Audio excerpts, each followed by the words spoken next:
Welcome, everybody, to Portal to Another Dimension, the podcast that opens gateways to uncharted dimensions, theories, and is your passport to the unknown, and you just stepped into the portal.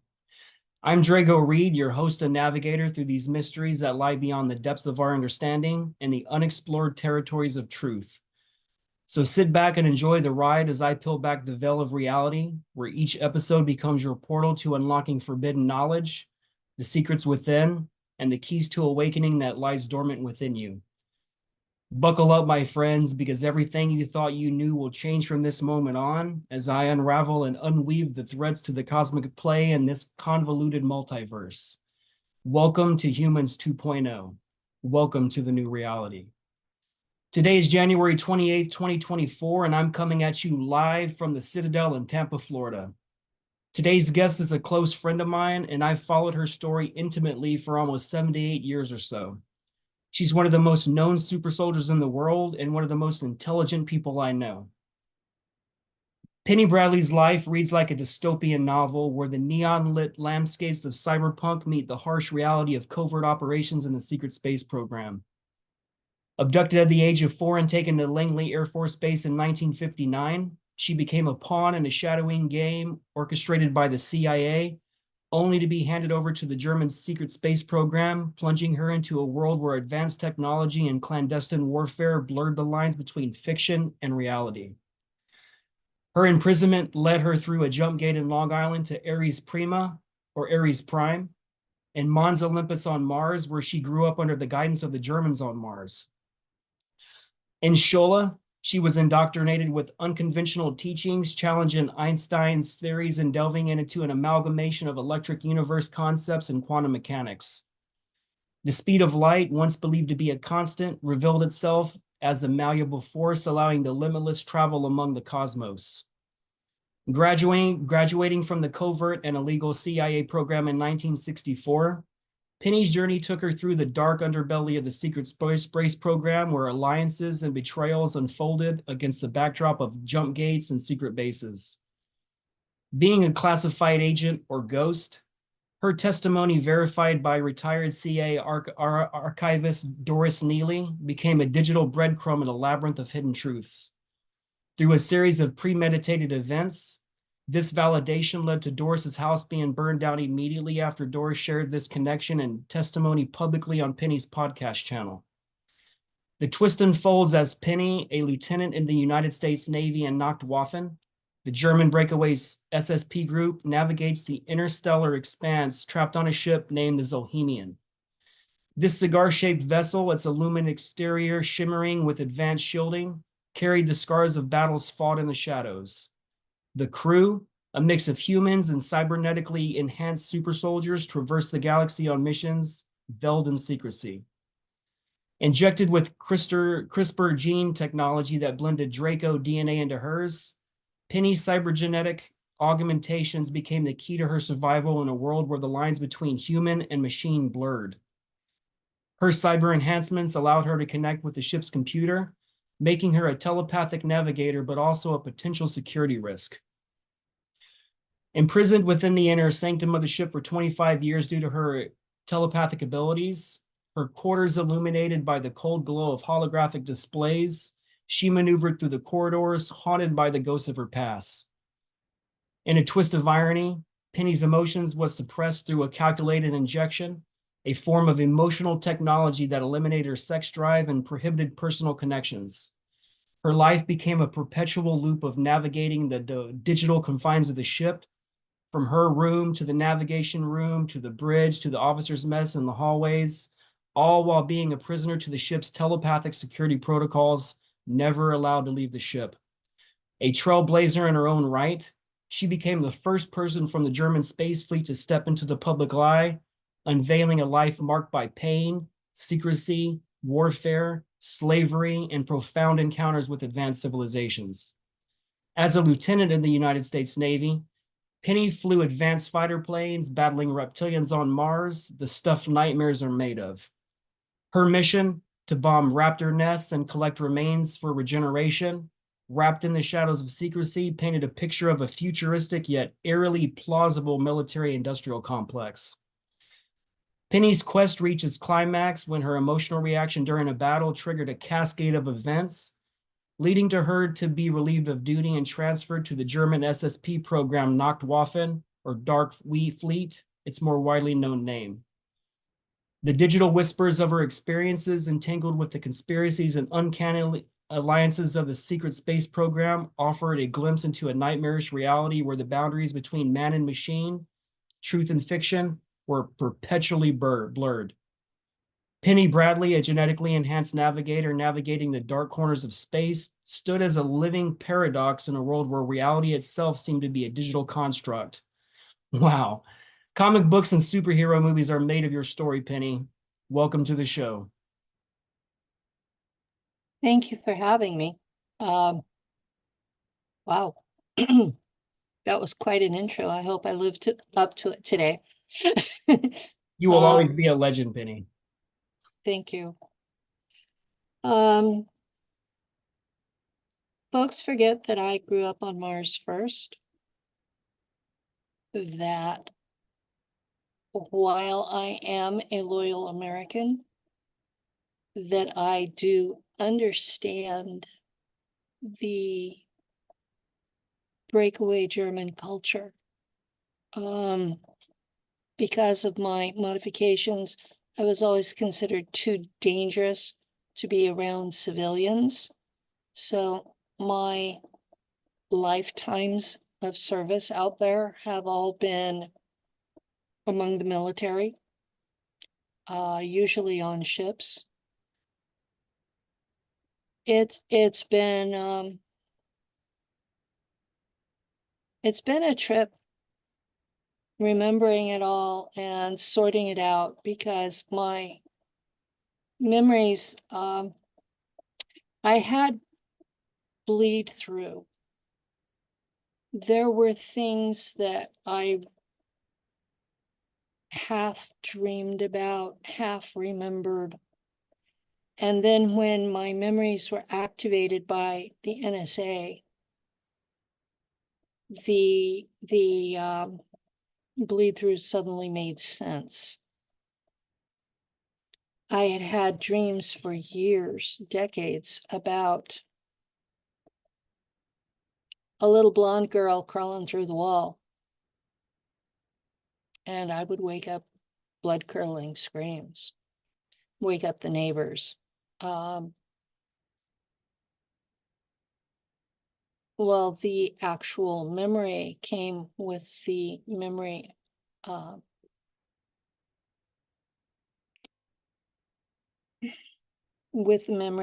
in 2013. And it was at Langley. I had been nailed inside a hole in the wall and left to suffocate. That was one of the ways that they created altars. So even before I was activated, I was getting some things coming through.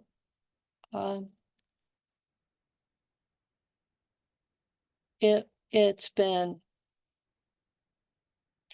I hear from some of the other whistleblowers how that they don't listen to anybody else. They didn't do any research. They can't tell you who else says what. My memories were all in German, which my Earth person, I don't speak it very well. I speak it like a 4 or 5-year-old. I get the drift of what they're talking about, but I don't get any of the details. And when it comes to speaking it, I can't remember what gender the nouns are. In English, we don't have noun gender, but German does. And for the folks that are listening, French has gender for nouns, Spanish has gender for nouns, Latin has gender for nouns. And I throw in Latin because I'm learning it. And I'm having the same problem with I can't remember the gender of noun. I mean, why should a cat be female and a dog be male? Yeah. It doesn't make any sense to me, so I'm having a lot of trouble at getting it to work. But I remember enough German from the other altars that I did research to understand. Okay, I will give credit where credit is due. Michael Ralph was the first SSP veteran with memories of service on Mars. And he was American. He was American on Mars, basically doing the same kinds of things that Randy Kramer talks about doing on Mars. And my memories of Mars are full of raptors, which makes sense because my primary duty out of school, out of Schule, was hunting down and killing raptors. So yeah, I would have lots of memories of that. People think that raptors are 5 to 6 feet tall. They would be wrong. Raptors on Mars are 9 feet tall, between 2.5 and 3 meters tall for the rest of the world outside of America. These are big, and they're shaped just like out of Jurassic Park. Excuse me. Except their arms are longer than in Jurassic Park. And they have these long feathers that come off the top of their head and down their neck and upper back. And these are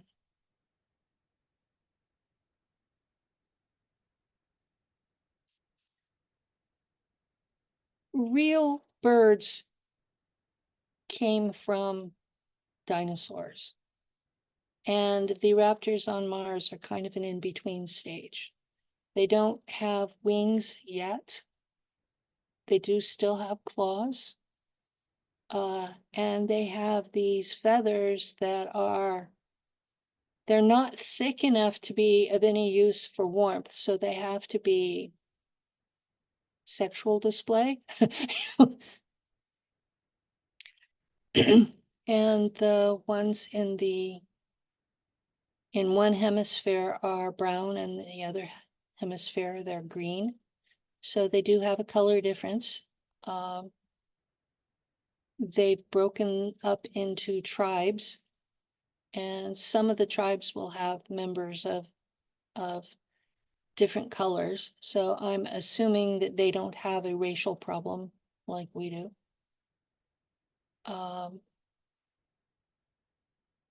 They used to be a spacefaring race.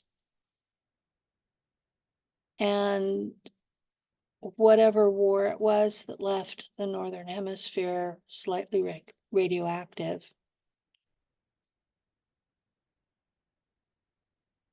destroyed their space capability. And so they literally descended into a Stone Age, and they were just coming back into the Neolithic when the Germans started attacking them. So this is a advanced race in a dark age. And it's their world. They have survived so many things. And yeah, I do have a great deal of respect for them. The American military presence on Mars has decided that their ongoing existence is a threat to humans in the future on Mars. And so they are being exterminated.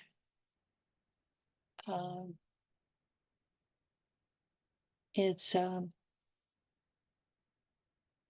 I mean, I was at war with them for reasons. The Germans needed room that was suitable for humans, and the raptors were there. So yeah, it was a colonization thing, but at least it was a legitimate reason. It wasn't just, well, when we go through our dark age, you guys are going to kill us, so we have to kill you first.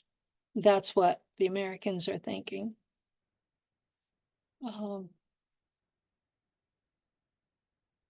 I have a lot of problems with that. I personally have never seen a genocide that I approved of. And Earth's history is full of them. So this is really not unexpected to come from the Pentagon, but at the same time, it's still pretty harsh. And they are not the only sentient race there. The tall whites have a city in the southern hemisphere that's underground. You won't be able to find it on the map because it's underground. And there are about 10 million tall whites in that city. And the tall whites are the blue collar people, blue collar caste of the race that we call Anunnaki from history. So those people are not dead, they're not gone, they're just, the ones on Mars are genetically damaged.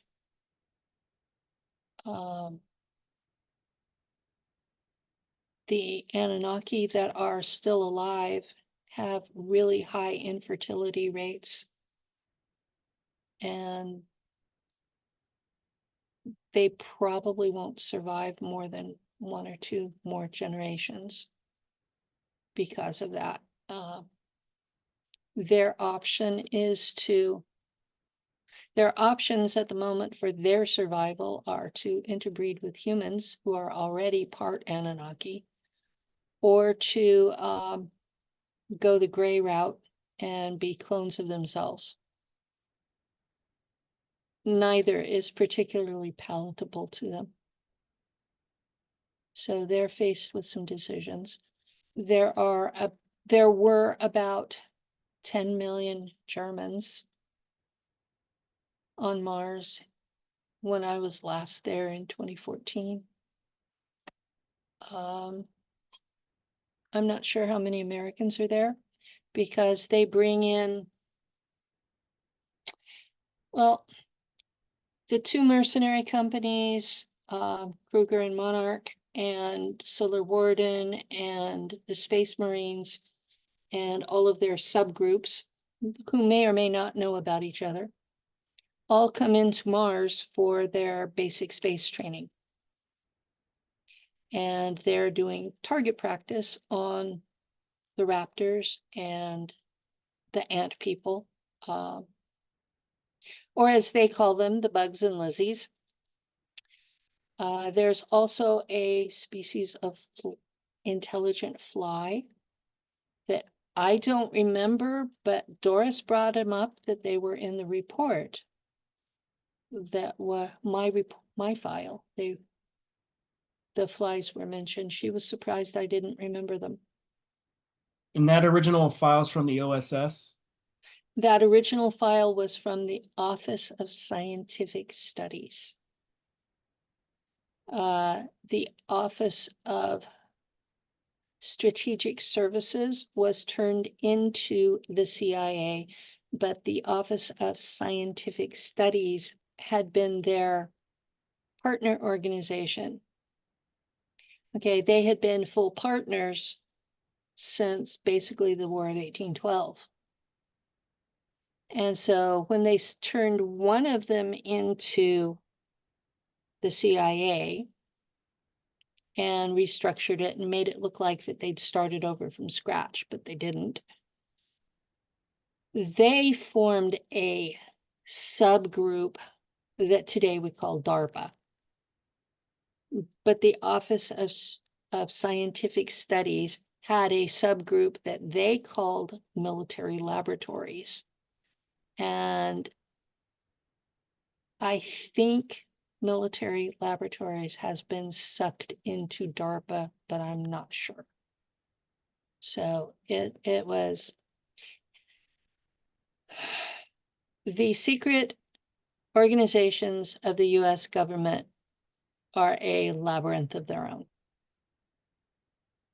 Somebody needs to get a map of that and who started what, when, and how they're interrelated, and stop playing games about, well, we don't have verification of that one, you know.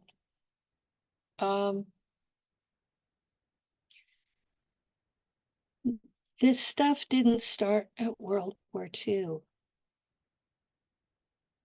Okay, I talk about the War of 1812. There was a lot of history that happened in the 1700s and 1800s that actually relates to the secret space program. In the 1700s, you had this empire that sat on the middle of Europe, and it was called the Holy Roman Empire, and it was founded by the Merovingians in the 6th century. So we're talking 500s. And with all of the Islamic invasion up through Spain and the Islamic invasion that came through the Balkans when Eastern Rome fell, you ended up with this stripe down the middle of Europe that went from Denmark down to Italy and Sicily and the islands. And they basically spoke 2 languages on this empire. They spoke dialects of German and they spoke dialects of Italian. And that country, the empire, lasted for 1,300 years. And it fell in the late 1700s, early 1800s, because Napoleon rose up and the Rothschilds financed him conquering it. And he went east and was basically worn out by the Russian method of slash and burn. They would destroy the food supply and retreat into Siberia and leave invaders to starve to death. I mean, it makes sense with the size of their country. But so he was up against the Russian bear and ended up retreating because he couldn't fight that war and the war that the English brought him in the West. The English were mortified that he was taking over the world. And they went to the same Rothschilds and said, we need money to stop this guy. So the Rothschilds started their habit of financing both sides. And this is how they ended up with so much money, was they finance both sides, and even if you lose, you still have to pay them.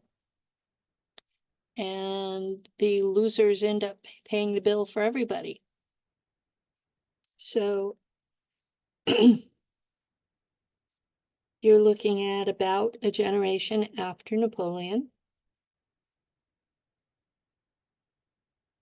The Americans beat the English a second time, first in our Revolution and then in the War of 1812,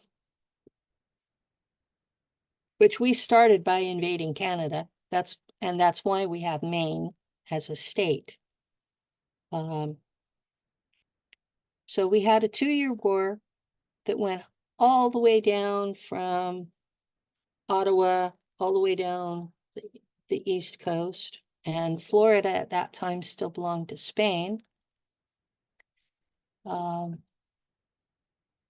But you had Prussia, which was one of the largest German kingdoms.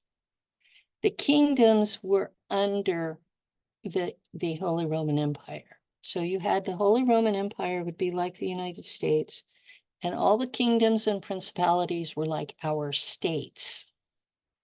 They had never united into a group that thought of themselves as Germans. They were Holy Roman Empire, or they were Prussians, like we are Americans and Californians or Floridians or Texans or whatever. That's how they thought of themselves. And they never really got that federalist attitude like the United States has now. So Prussia had been the home of the Teutonic Knights, who had decimated the population in a holy war. They actually called it the Crusades. When you read Geoffrey Chaucer, he talks about a crusader. Well, this crusader had been in the Baltic states. The Teutonic Knights had genocided Latvia, Lithuania, and they were headed into Poland. And the King of Poland stopped them cold. And because he was Roman Catholic, he appealed to the Pope, who was technically in charge of the Teutonic Knights because they were a Catholic order. And he told them to back down, and they've been monks since. But they had run Prussia like a Catholic monastery. And if you weren't Catholic, they killed you. If you even smelled like you weren't Catholic, they killed you. And this was the ground in which the Reformation was born. So people think of that as ancient history. But it was going on at the same time that the United Kingdom was forming into the United Kingdom instead of England and Scotland and Wales. And it was the same time frame as the United States was being colonized. You know, we're looking at, this was 1600s. We're talking 400 years. This isn't ancient history. This is the groundwork for today. So we go back to the 1600s, and you've got Holy Roman Empire is down the spine of Europe and basically divides it into East and West. Now, people know about the Merovingians in France, Belgium. They don't know about the Welfens, who were their cousins, and also Grail Line, who were the emperors of the Holy Roman Empire. Nor do they know that the Welfen daughters married into the Western Merovingians. These families were so intertwined that none of them are more than sixth cousins. So when these countries went to war, we're talking, sometimes it was first cousins that were fighting each other over who was going to rule it all. When Queen Victoria was Queen of England, before World War I, every ruling house in Europe had one of her kids on the throne. either as king or queen. That's how tight these families are. And so when you have someone coming in, okay, the French killed their own aristocracy, they killed their own king, and they ended up ruled by Napoleon. Napoleon went on a conquering quest, and he took over Europe. And they were scared he was going to take over France. Well, he already had France, but the western parts, Brittany, the Bretons of Western France are related to the Welsh. And the UK started getting kind of worried. And so then they started attacking him to keep him off their islands. And the Rothschilds funded that. And the Americans were just sitting back mortified because we had been allies with the French aristocracy and their people had just butchered them all. So things were really wild there for about 40 years. And then they sort of settled down, and you have the czars in Russia, the prince in Prussia, and America were allies. I've been telling all this to get to there. Okay. In the 1830s, I don't know the exact year, but in the 1830s, the three of them set up doing research together. They worked on mind control techniques. They worked on electronics. They worked on DNA research. They worked on cybernetics, which is the merging of man and machine. They worked on chemicals to create super soldiers. They worked on technologies. Okay, you see these technologies coming into use in the American Civil War. They went from wooden ships to ironclads. They went from regular cannons and muskets to repeater rifles. They went to armor-piercing shells. They developed a lot of the technology that between the Civil War and World War I, they completely changed how they did warfare.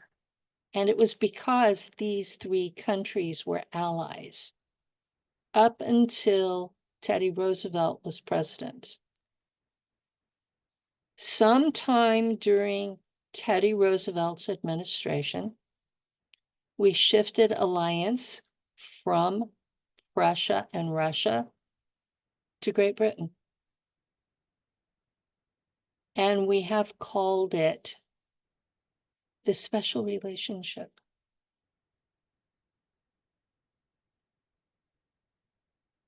I know there has to be a document for it somewhere,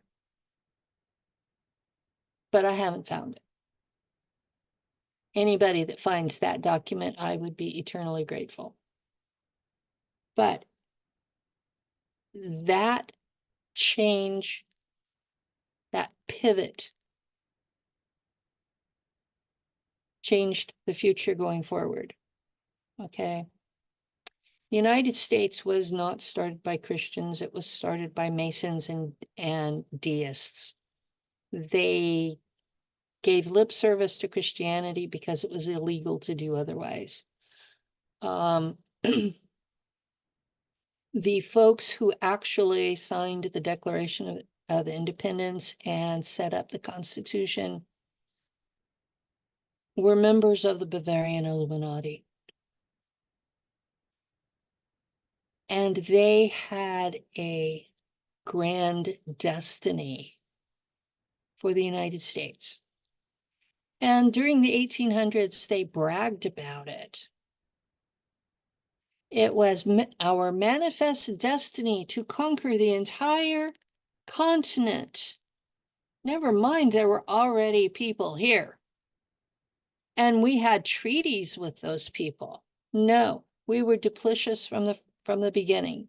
It was our intention to own the entire continent from East Coast to West Coast. And the racism of the day led to genocides, lots of genocides, not just the native people. In California, the gold rush that was just before the Civil War brought in as many Asians as it did Americans from the East. And California flat out denied them the legal right to marry. These were a people for whom family was everything, and they weren't allowed to marry. And if they weren't allowed to marry, even if they had kids, their children could not legally inherit because of the legitimacy laws. So they would work their whole life and their children wouldn't be able to inherit it. And they didn't give them automatic citizenship. And then when we went into World War II, they rounded up the Japanese at least and put them in internment camps where thousands of them died. That was another genocide of its own. Our country does not have clean hands. We're founded on the genocide of the native race and the forced labor of the Black race. And people that don't want to understand that are never going to understand the karma we have built up. The karma that this country has is why we're in the middle of a destructive phase right now. There can be no change until there is repentance and justice.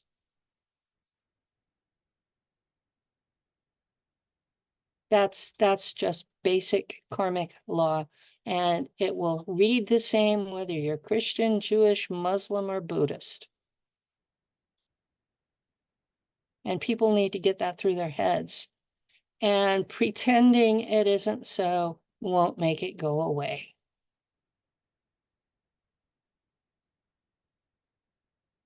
So now that that's been said, now I went into space with the Germans. And that's what they are out there. They're Germans. They're Germans that are not part of a political party here. Most of them that I encountered were born in space, not on Earth. They have no frame of reference for the little hothead dictator from the 1930s. What they learned in Schule was that he was a traitor to the German people because he replaced his aristocracy that had backed him with Jesuits. Now, there's going to be a lot of people that don't understand what I'm saying here. The Vatican only controlled Rome in 400 AD. They were replacing the local government because Rome had fallen to the Goths. Alaric had sacked Rome, and the Vatican had risen to fill the vacuum. And then Clovis the First, who was the Frankish warlord, took possession of Gaul. And in his lifetime, his wife converted him to Christianity. And the Goths and the Visigoths and the Franks had all been Aryan Christians before that. And they mixed it with what today we call Asatru. They believed that Jesus was a good human. They did not believe he was God in the flesh. So Clovis's conversion to Roman Catholicism was a really big deal, especially when he forced it on his people at the point of a sword. That's something else people don't understand. Christianity was not spread by converting people, convincing them that this was a better way. It was spread through the point of a sword. People were forced to convert or die. So you had centuries of people that were really pagans that would give lip service to something they didn't really believe. And 1,000 years later, there had been crusades to the Holy Land that killed millions. And they came back and they had a crusade through the stronghold of the Cathars, who were and also ran religion. They were basically Christians, but they had different traditions. And the Cathar survivors, well, the Cathars were where the Knights Templar came from. They were their families. And when the Knights Templar were shut down, these survivors joined the Teutonic Knights in Germany. And so when the Albigensian Crusade happened in the 1200s, those survivors went to their cousins who were in Prussia. And that's the source of the esoteric knowledge that was used in Germany and was part of the Bavarian Illuminati. There's the aristocracy of all of Europe, going back to the Goths, the Visigoths, the Lombards, the Franks, the Ostrogoths, the Huns. Those tribes were not intrinsically German. They were all from the Eurasian steppe. They were different branches of the peoples that today we kind of put them under an umbrella term of Scythian. There was one specific tribe that was called Saka. And the term comes from them. But these were all tribes that basically they were what we think of when we think of Mongols, except that they were Caucasian. Some of them were interbred with the Mongolian people. Others were interbred with Chinese, but the core of this group was these were tribes that traveled this whole Eurasian steppe. And as the populations in the east grew, they pushed them into Europe. They pushed them, and each wave was a little more violent until they finally conquered Rome. Well, Rome had been resisting them for 1,000 years before the invasion. So if you talk to those people, from their point of view, Rome has been genociding them for 3,000 years. First as the Roman Republic, then as the Roman Empire, and then as the Vatican. It's not an accident that the Reformation started in Germany, because those people were tired of the Inquisitions. Now, who was running the Inquisitions? In order, the Dominicans started it, and it was taken over by the Jesuits. So when that obnoxious little dictator in Germany in the 1930s put the Jesuits in charge of ministries, he was turning to the enemy of the German people for his advice and support. And so when I served in space with Germans, they were adamant that he was a traitor to them because he had gone to their enemies. So they really deeply hate Jesuits. The other thing that they hate are bankers. And you have to understand their history for that. Those Eurasian steppe tribes didn't value physical stuff. They didn't build cities generally. They generally had what today we would call a yurt or a tent. They had their herds. They had a small amount of treasure that they used to trade with others. But they weren't building monuments. They weren't creating things to be seen for generations. The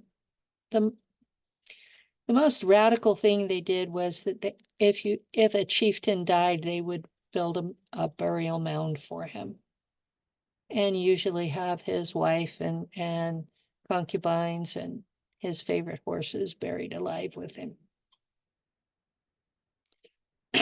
But that was the extent of their material culture. They were warriors. They were migrants. They traveled with the seasons. They went north in the summer and south in the winter, and they had territory that they defended, sort of. But if you were going through and you were respectful, they didn't even bother you.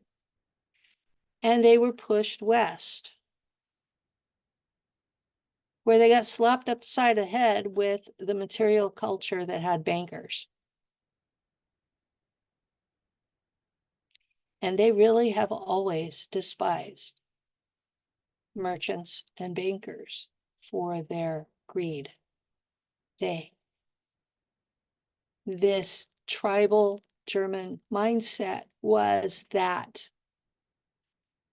when you build cities and you value physical objects, that you lose your personal integrity.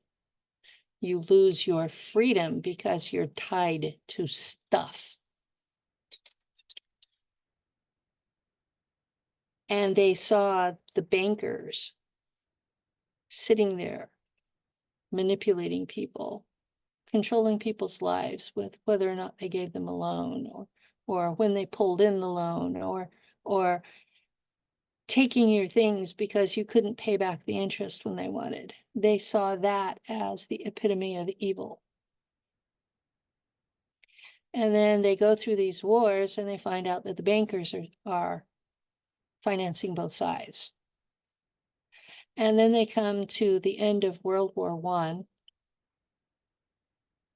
and the Treaty of Versailles was a genocide of the German poor. Okay, with these principalities and kingdoms.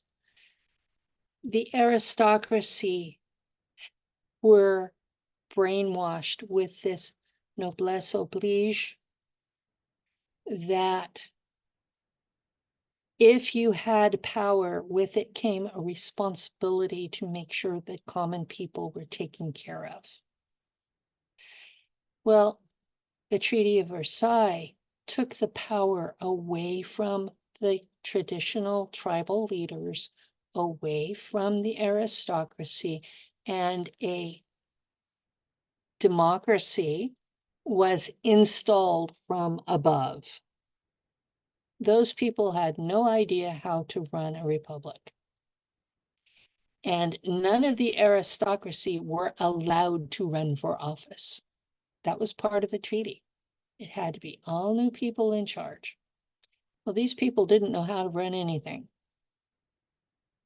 So you've got war veterans on pensions, you've got widows on pensions, you've got principalities that are so poor that they have always used their sons as mercenaries, because the pay for their military service is what fed everybody else. And then you have bankers who literally print money as fast as they can.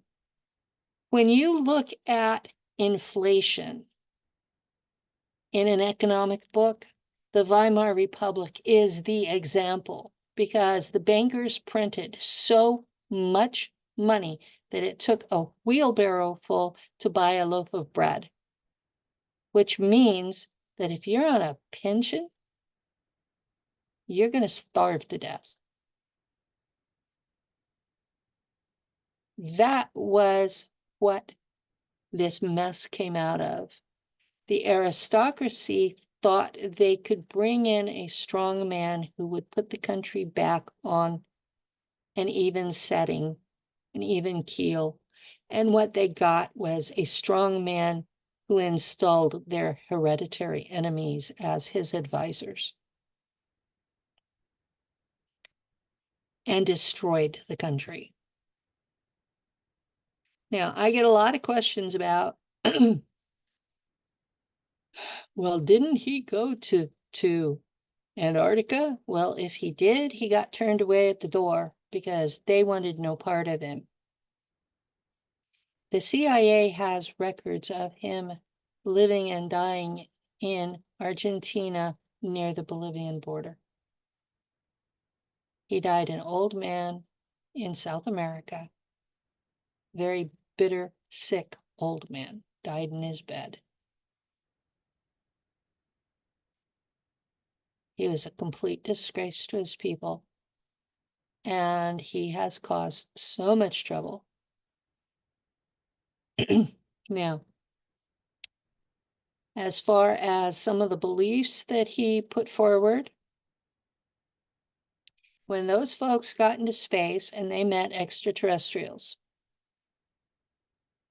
they decided all humans have more in common with each other, no matter what their skin color or their language, than any of us have with anyone out there.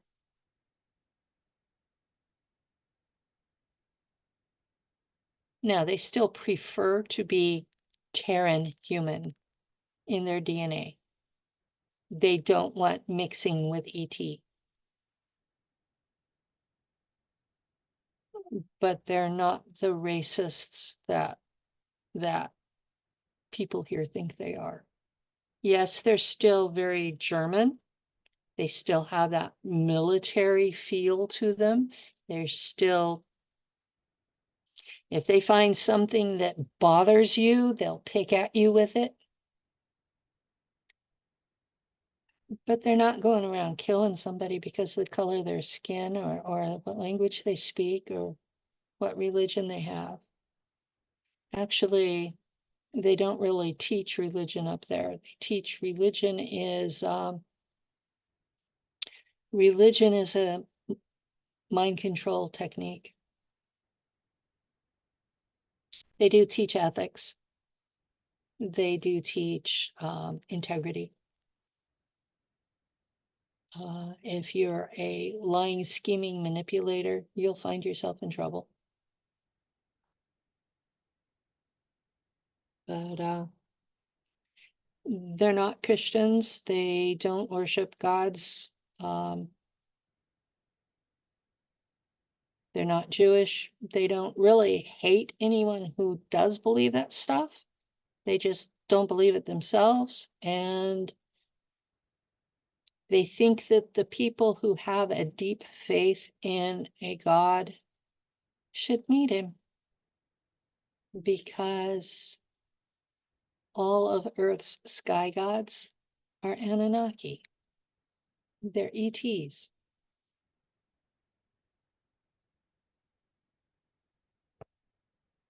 So you said you had questions for me. Well, I was just thinking about how the Anunnaki, they basically started all these world religions. They had Angel Gabriel get sent out to start Islam with Muhammad, and then he appeared as Marconi with Joseph Smith to start Mormonism. So basically, all these religions were started as a mechanism of control to have this perpetual war that would never end. So Yahweh and Lil had Gabriel go and start the antithesis to all these religions. So you have the full control of humanity always. Mm-hmm. As if you have both the good guy and what's perceived as the bad guy, and both sides perceive each other as the bad guy, fundamentally that war will never end. And it was smart. Exactly. It was smart for the Germans to outlaw religion because religion is a trap. And almost all the religions started out saying they came from the sky. And a lot of people like to say that Anunnaki is this blanket term for all extraterrestrials coming from the sky. And Well, there was an alliance that came here together. You had Taurans, they're the Minotaurs. You had Lyrans. There are several lion-headed figures throughout history, and they have a reputation for extreme violence. You have the bird-headed deities. You have some who are clearly reptilian, and you also have the ones that are human-ish, if a 15-foot tall human is still a human. But they were all about the same size. They were all humanoid from different sources. Can't forget the Canids. that'd be like Anubis, right? Anubis was a Canid. The Canids come from Canis Minora. Cassiopeia. The Naga came from Cassiopeia. That's and it. the Naga are a hybrid race of a space human, because there's lots of humans out there. Okay, human is a really, really widely spread species type. Okay, so we haven't tied them together like we all had one source, but it's a type that keeps reappearing. But that's why the Germans say Terran human. They want to be us. They don't want to be the version from Mars. They don't want to be the version from elsewhere. But the Naga on Cassiopeia, their human half had African features, not necessarily African coloring, but African features. And they mixed that with a serpent race.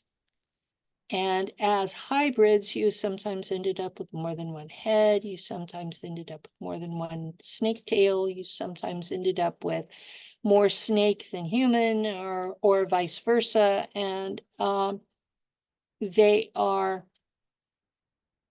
generally highly intelligent, usually ethical, but can be quite violent if they are attacked or offended. But most of them are dead now because the Matra attacked Cassiopeia. The Matra are the scourge of the galaxy. They're from Andromeda, and they eat everything. They're similar to the long-nosed grays, right? They're similar to the long-nosed grays, and they eat everything. They destroy everything just because they can. And For the sheer joy of dominance. yes, and the Draco and Orion empires united to stop them. Mm-hmm.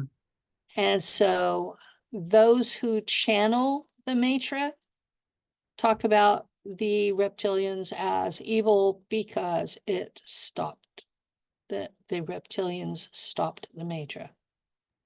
And Alex Collier, he talks a lot about the Matra as well. I used to listen to him when I was, before I had memories of my own. I think he means well, but I think his group that he talks about are the Matra. I see him as Stockholm Syndrome because they repeatedly abducted him as a child to get him used to them. He openly says that. Sure, he openly says that. So whatever relationship he has with them, he calls them his second parents, second set of parents. That should tell you exactly where he's coming from. Now, I admit that I grew up with the Germans first, and I understand them. Do I agree with everything they say? Hell no. I grew up here second time around, and after being age regressed. And here I had church mouse programming.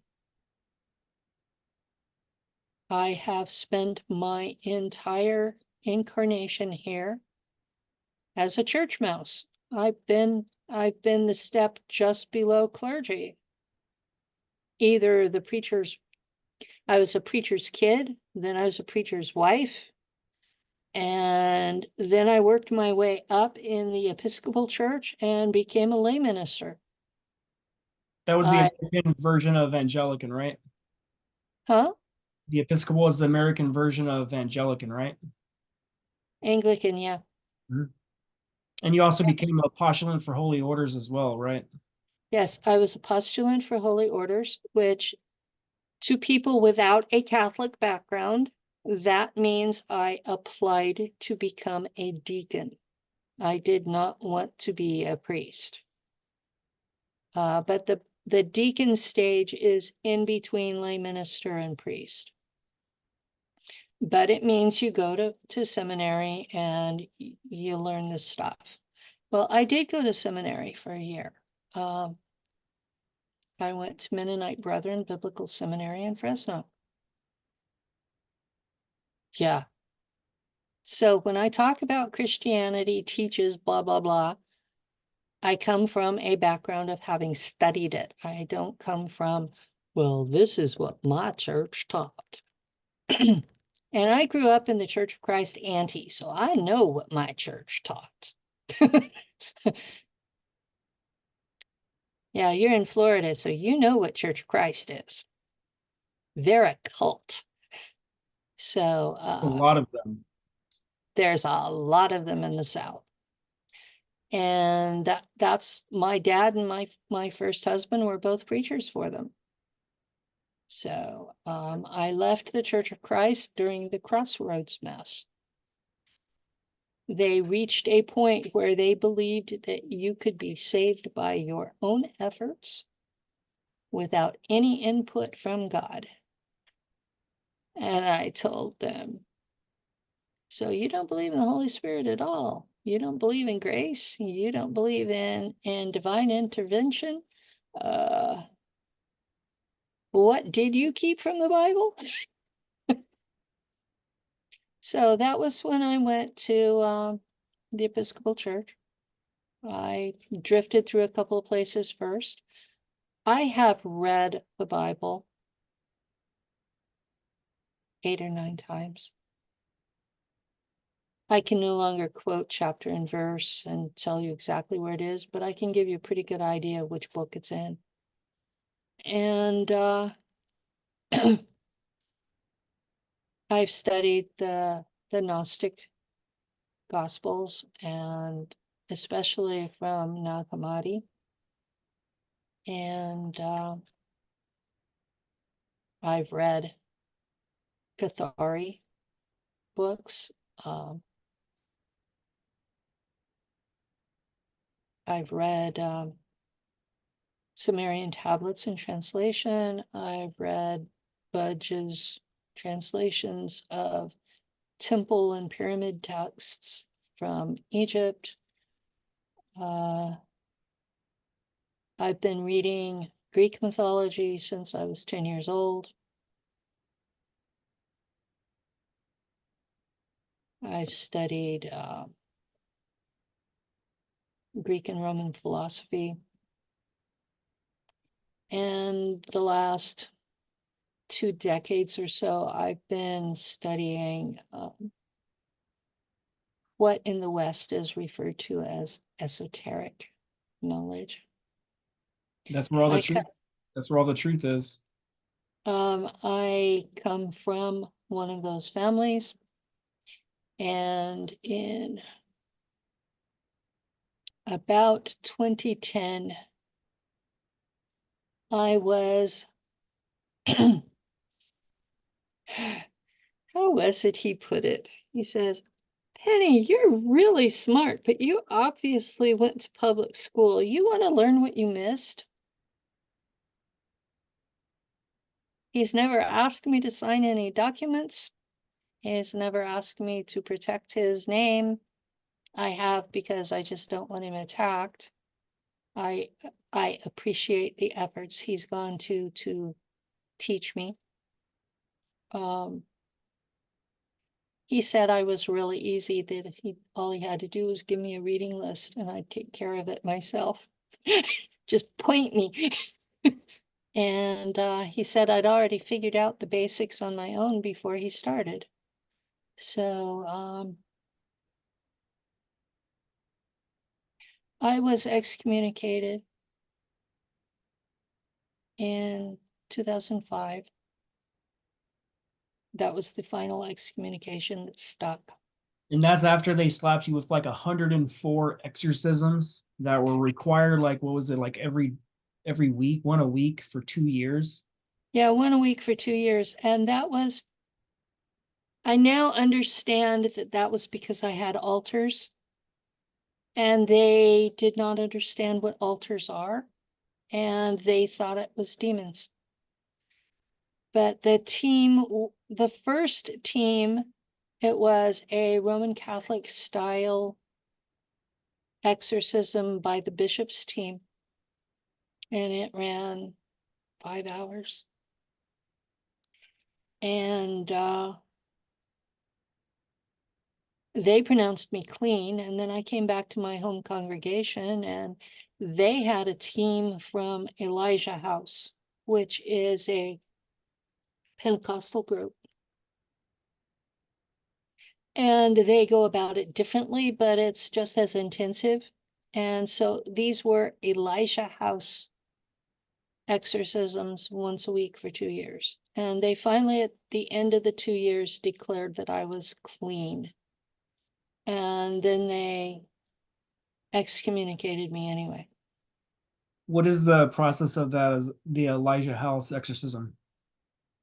They have a set of prayers, and then they go into trance. I guess that's the best. They wouldn't call it that, but this is how someone else would go about it. They go into a trance and they interact with, they call him Jesus. So they're channeling at that point? It's not just channeling because it's a group channeling. The team and the subject are seeing the same things. And you're told, well, this happened and it let you be possessed by this creature. And you go through a reliving of the event. And the Jesus figure shows you where he was during the event. And you're required to forgive whoever it was that injured you.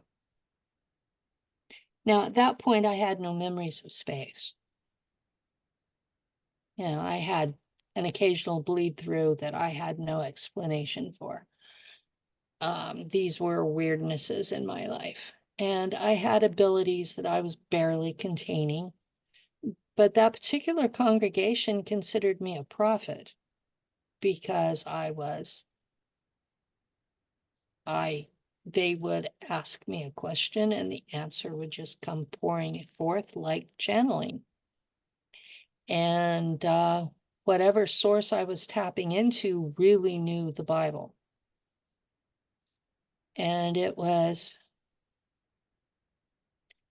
you know, I had a lot of support to becoming a deacon. I wasn't wanting to be the head of the church or any of that, but I had a ministry that to make it official as a church ministry, I had to have office. It was not official with me as a lay minister, but I was taking care of elderly widows in the church. Coming, making sure their house was clean, making sure they had food, making sure they had warm clothes, that their utility bills were paid. Basically I was replacing their missing, for whatever reason, children. This is a retirement community. At least before COVID, a third of the population here was retirement age. So this was a service that was really needed. And if people look into the Bible, there were women deacons. The King James just translates it as servant instead of deacon. So, but I had to do a write-up about it for the bishop's team to approve me. And I was given preliminary approval, and then our priest got replaced and the new one didn't believe in women in ministry. And didn't matter that I didn't want to be a priest. It was, well, once you get to be a deacon, you're going to want to be a priest. No, I had this ministry I wanted to do. And that's when I got my counseling skills too, was to help these elderly women. There were a few men involved. I didn't discriminate based on their gender, but I ended up with a lot of couples where one was disabled, and I ended up working with the survivors afterwards because one of them would be sick and that one would die, or the caregiver would die. Yeah, that happens more often. But yeah, that's the background I come out of is taking care of people. And so in 2013, That's when your remember code was used. that's when the remember code was used. But it was when you finish your time in the projects and the Black Ops. There's a short space, a year or two, where it's really easy to get the memories back. Now, that first trip of mine ended in 2014. So this was the year before was when they activated my memory. So it was during a time period it would be easy for me to remember anyway. And that first lump of memories were all from that trip, from that altar. And some of these folks that are coming out, they're coming out with fresh memories. They haven't sat with them. They're just going with glossing over. And some of my interpretations have changed over the years. The actual memories haven't. I remember being called a miscavert. At first, I assumed from American propaganda that it was because I was Jewish. And then I realized later on, after the Germans rescued me from the Anunnaki, I had to sit with those memories and dig deeper. And I came to understand it was because I was DNA modified, not because I was Jewish. So a lot of the people that are coming forward are mixing their programming from Earth into their memories from space. And they're getting confused between different altars. They're not keeping them straight. And there's a thing that happens when people share their story. And I call it a hero song. That's what everybody's talking about recently. It's all they're saving kids and all this and that. And it's like that's It's all the thing they talk about. They don't talk about the crimes they committed and all the dark stuff they were involved with. Like with what I talk with on my show with Laura, I talk about a lot of the dark stuff we were involved with. And like it's getting old that all these SS people are coming out and they're just singing the hero song. Like they're all yeah. these saviors and like this is why people don't like to be called super soldiers because like they forced us to do a lot of evil, negative stuff that it's hard to talk about and it's hard to process it and Yeah. it's hard it's hard to merge all that. It is. It's really hard to deal with it emotionally yourself. And then you go to talk about it and you get emotional. And especially when women talk and they get emotional, everybody shuts down. Okay. I will be honest. I go into dissociation to do interviews because I can't let myself start crying. If I start crying, I'm going to cry for the next half a day. This is not something that I want to do. So I dissociate for the time period of the show.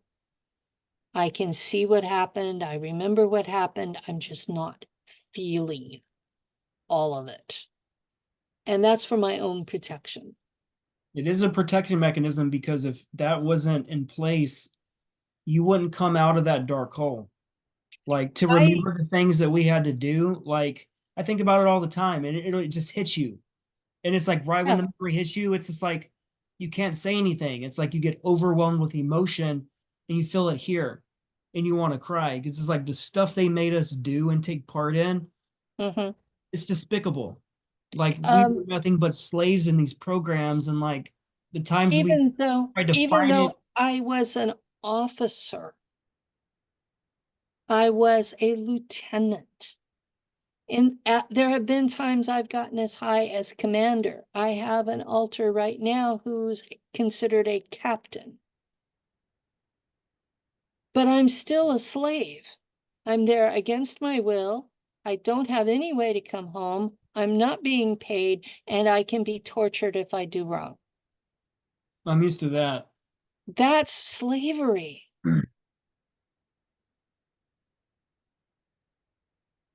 All of us out there are slaves.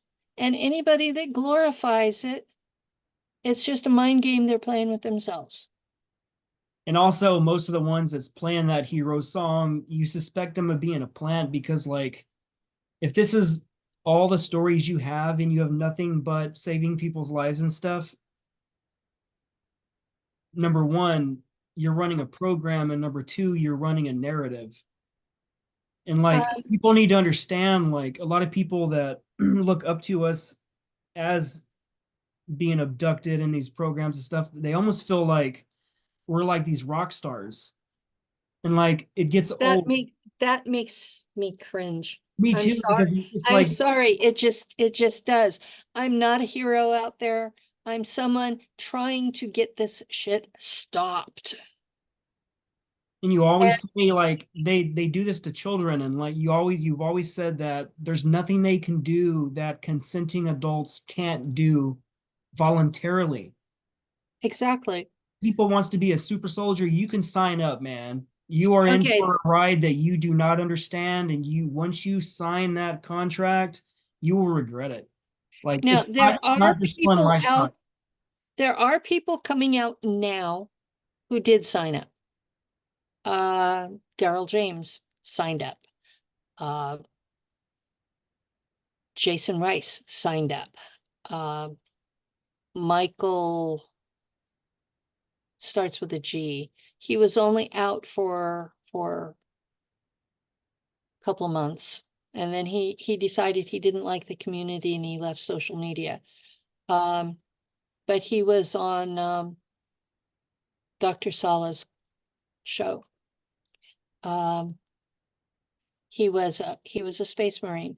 Most of these guys that have I guess Randy Kramer qualifies as an adult that signed up, even though he was part of the breeding program where he really didn't have a choice. What is it he calls it? Project Moonshadow? Um, Project Moonshadow was started by Dwight Eisenhower, and it was basically a super soldier program that didn't use trauma-based mind control programming and trauma and torture to create these soldiers. So it was one of the only benevolent programs that existed where you didn't have to go through lifelong torture. Because like they got most of us as children, and oh yeah, people think that they talk to us now and they're like, well, what was it like to be in the programs? It's like, dude, you don't get it. You're never out of the programs. I am not out until I die a natural death. They won't let you're not even out then because they have time travel and they have magnetic bottles. So when they know you've died, they time travel to when you died, and they're there with their magnetic bottle to catch your soul as you die.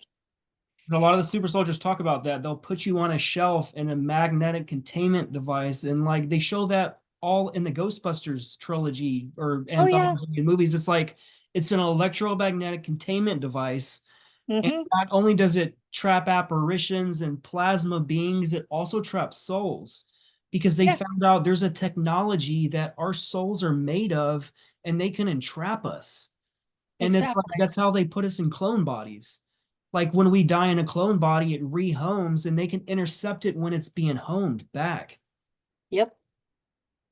They do all kinds of shit to us, and I have argued with them about it, and I was told that because they modified my DNA, that they owned me like a truck, and that they were going to use me however they saw fit, as often as they saw fit, for Like as a long pat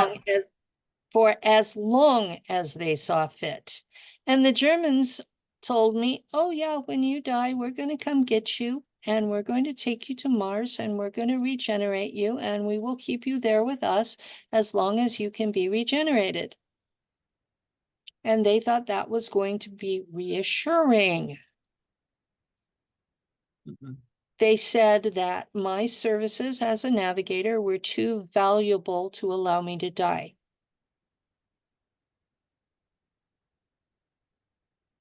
Well, the only good part I heard in that was that they would regenerate me, so at least I wouldn't be hurting all the time. I just understand what you would feel at that moment, because it's like people like us, we wish to die and we wish to go back to source to get out of all this. But Yeah, they'll let you know that even if you die a natural death, they still won't even let you exit the programs. And it's there just like, is no escape. Death is not an escape. I think about it all the time, man. It's it's not something that your average normie can wrap their mind around. I think that a 20 and back programs means, hey, I'm gonna voluntarily go spend 20 years and then I'm gonna have them age regress me, remove my memories, and I'm gonna start back over again. No, that was probably part one of a 20 and back, and they'll just keep it doing over and over and over again. Like these people that talk about they had a single 20 and back. I'm like, are you sure? That was Yeah, Most are you people sure? don't do a single 20 and back. You ever heard of the 40 and back or the 60 and back? Because if you're a Nacht Waffen, a lot of times you're doing 60 and backs I'm doing 60 and backs. over and over My again. Like, my first one was 55, but after that they've all been 60 years over and over and over, sometimes 4 of them in one night. And I'm out there running a ship, usually with Matt Tracy. I Uh, love that, man. I love that guy knows classified physics. And the way he talks about engines and plasma and all this technology, man, I love that guy, man. He is yeah, very well read, and he's how gotten do you sum him up? It's just like, he has gotten paranoid lately thinking about memories being implanted. And so I was really touched that that he got a hold of me. I remembered what's in red mercury. I remember what's in red mercury. He was so excited. And I'm like, well, you want to talk about it on a show? Yes. And it turned out really good. But yeah, it's been a hard time for him because when he was one of them that he came forward right away and he had 3 altars confused. And he had to go through and separate out the memories. Now, I tell people, don't come forward with your initial memories. Spend some time with it. Get comfortable with it. Get to where you can talk about it without crying. it takes a long time to do that. Like I've watched you be the mother to everyone in Nacht Waffen, and I remember when each and every single person came out. I can name all of them.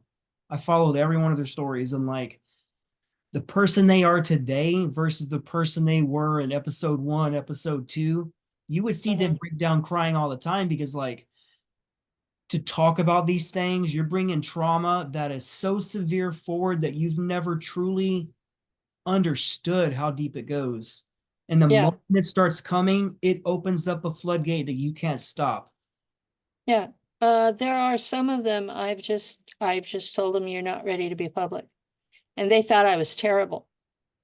And some of them would go to other hosts to bring them forward because I said they weren't ready yet. And then they would, a year, 2 later, they would say, you were right, I wasn't ready. I'm not trying to be mean, you know? I've known you for a long time, and I still haven't come forward except for this year where I truly started talking about my memories. Because it's like you said, you want to figure out what the hell a screen memory is and what actually you experience, because if you come up too soon, you're going to be talking about a lot of screen memories. Mm-hmm. And 2 years later, people's going to be like, no, no, you said you did this and this. And they're like, Yeah. yeah, what had happened was that was a memory implanted by the Draco or the Greys, and it actually never happened. So I Well, didn't know that at the I time. don't think it's so much the Draco or the Greys. I think it's the agencies that take us. They want us to come back and think we're heroes. They want us to be happy with what we did out there. They want us to think that we're doing wonderful stuff for Earth.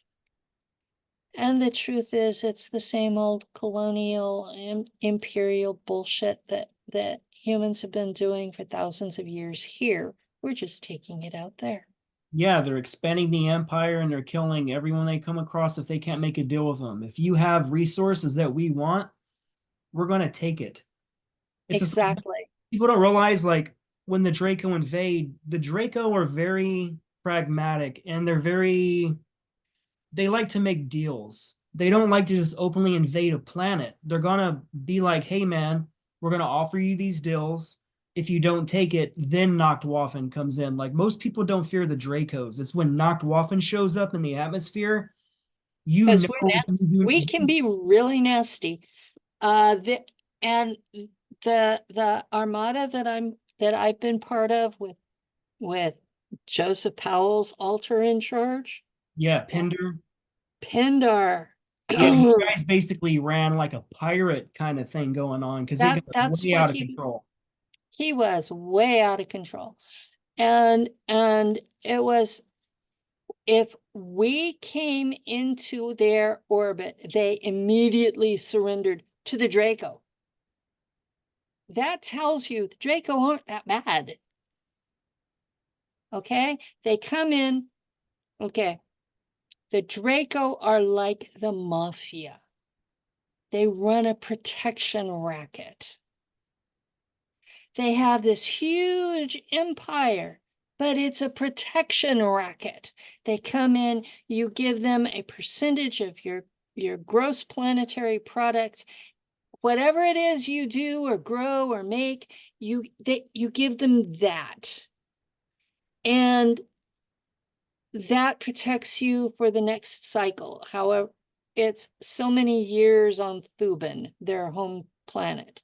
It protects you for this cycle. And as long as you're paying your protection money, your taxes, You're big. they leave you alone.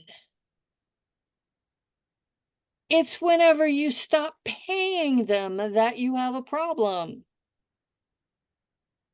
Now, the Anunnaki on Earth. According to the Guardians, it's Marduk, the Anunnaki, owns Earth. He's been paying the Draco taxes Is for he Earth. technically L right now? No, it was taken away from him when the Galactic Authority tried him in 2019. He was found guilty of violation of the Prime and crimes against a sentient child race. And you were one of your positions in that structure. You was a bailiff that got to actually witness that.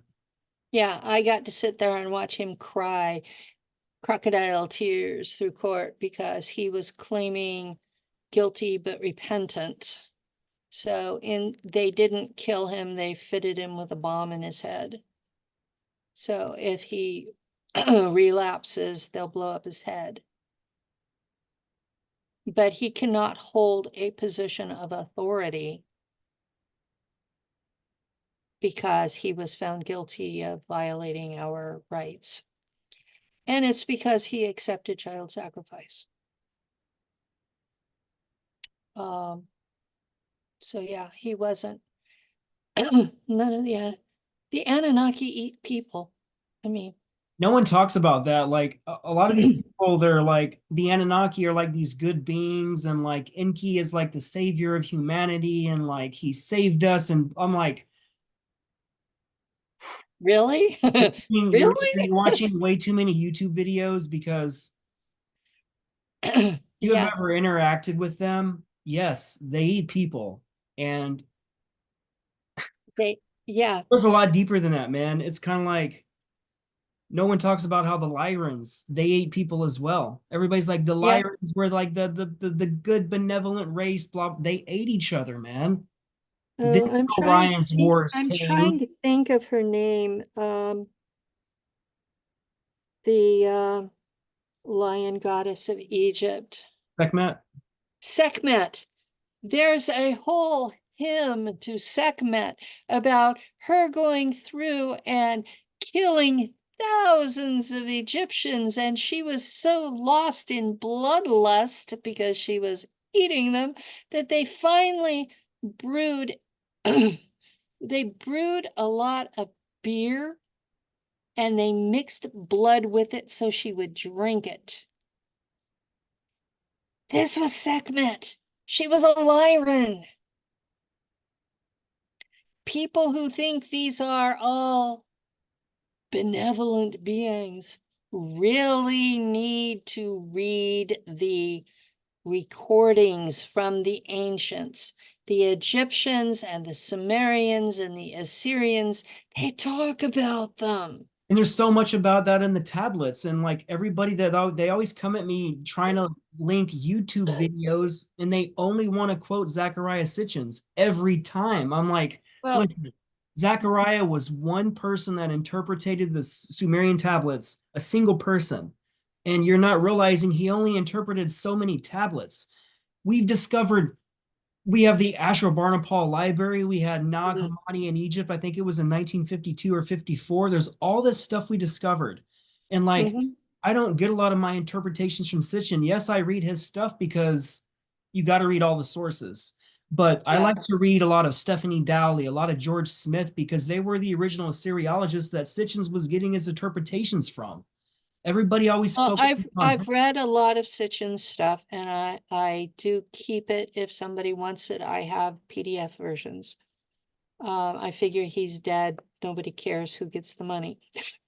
You know, I see that little smirk. But I don't have a lot of respect for copyrights. I'll put it that way.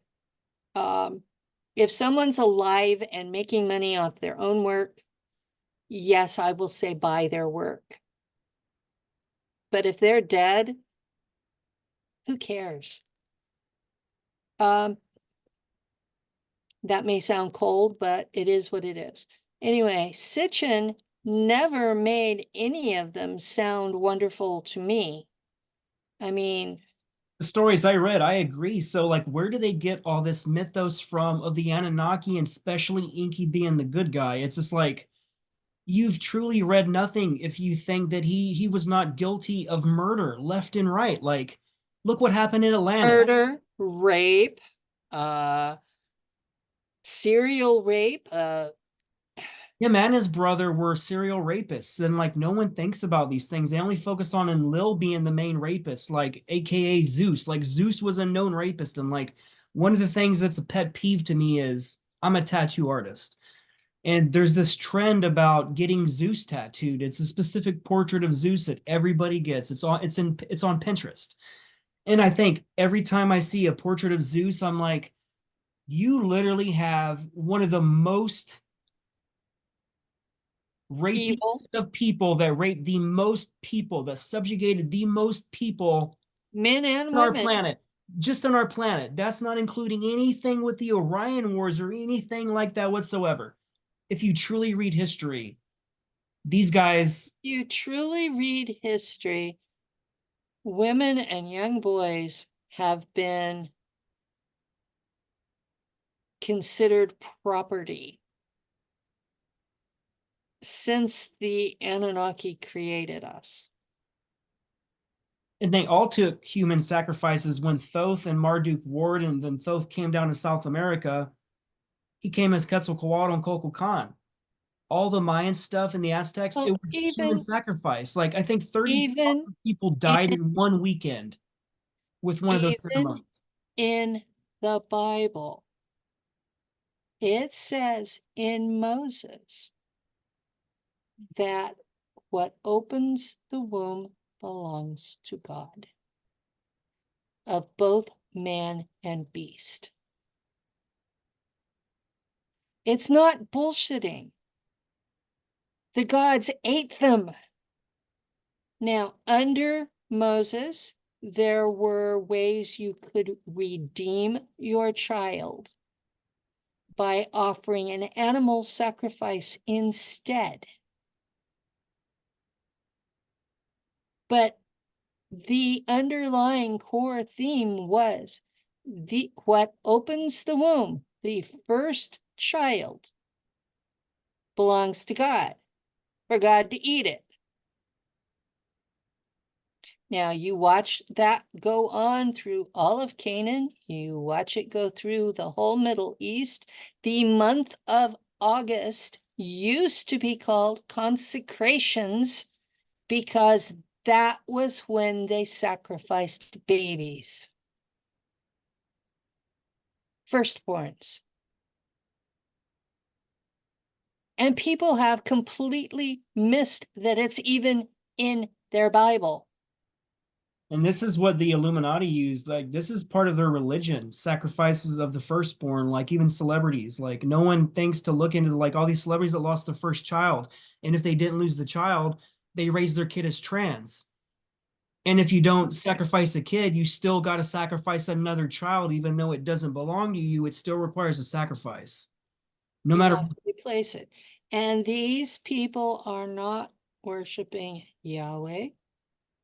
Yes, They're not Moloch. worshiping in Enlil. It tends to be Moloch or Baal or God, what was the other one? There are three of them. Moloch is a Tauran. Baal, Yeah, you said he was from the Taurus constellation.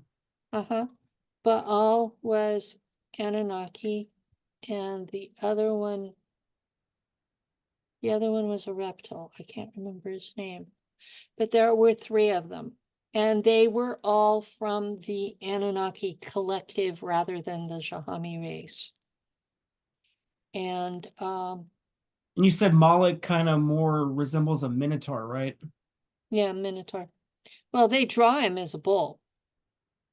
So, but in real terms, he would look like a Minotaur. We have the Minotaur of Crete, we have Moloch of Canaan, and we had Oh, were you talking about Baphomet earlier? Baphomet was a Alpha Draconian. I remember he was a red alpha drac. When you were talking about Yeah. the names, you said Moloch, Baal. Did you mean also Baphomet earlier as that No, third? Baphomet wasn't even here until the Crusades. Hmm. But Baphomet was he was a rogue Alpha Drac, and he was trafficking in adrenochrome. He was an addict who figured out a way to get his own product and make money, or the equivalent of it. Adrenochrome is one of the most expensive, sought after drugs in the galaxy, because a lot of these folks don't really have an emotional life. They have souls, they have intellect, but they don't really have an emotional life, and adrenochrome makes them feel. And for humans, for the length of time it lasts, you have the same IQ as an ET. So things are suddenly clear. You can think clearly. And it's addictive as hell. And, you know, Tony Rodriguez talked about that they gave him that during one of their ceremonies, and that he found himself craving it afterwards because it's addictive. I mean, he didn't ask for that. That was forced on him because of what they wanted him to do. Even But if you don't drink it, they'll just murder you there. yeah, they'll just murder you and you'll be the next one that they do. Um, it's really hard living with this information. People don't get it, man. They like idolize what all this is. And it's like, if you know what it was like to live inside our mind and what we got to think about 24 hours a day, and they don't get it. The moment you wake up, you think about it. Right before you fall asleep, you think about it. It It it goes away. goes, you think you're asleep and you find out that your mind's been transferred and you've been spending another lifetime and or 3 or 4 during your sleep time that you weren't asleep. And you wake up more tired than when you went to bed. That's the story of my life every day. I feel And like they don't ever let me sleep at all. Like they won't let me do nothing. they let me sleep in the daytime. Not me, man. I don't honestly, man, I can't tell you if it's I can't remember in the last decade where I have slept 8 hours. Do you know what it's I like sleep like 10, 12 hours as long as the sun's out. As soon as the sun goes down, they come after me. And Lou is a morning person, and I've been making an effort to be in bed with him, close to his schedule, but they won't leave me the fuck alone. Sorry to cuss on your show, but it's just cussing's okay here. It's just like you have to sometimes because it's like to talk about these things, man, like there's no words. You just feel anger. I've gotten past the rage stage. It took me a while. I was activated in 2013. So this is my 11th year sitting with this stuff. And I've finally gotten past the rage. um,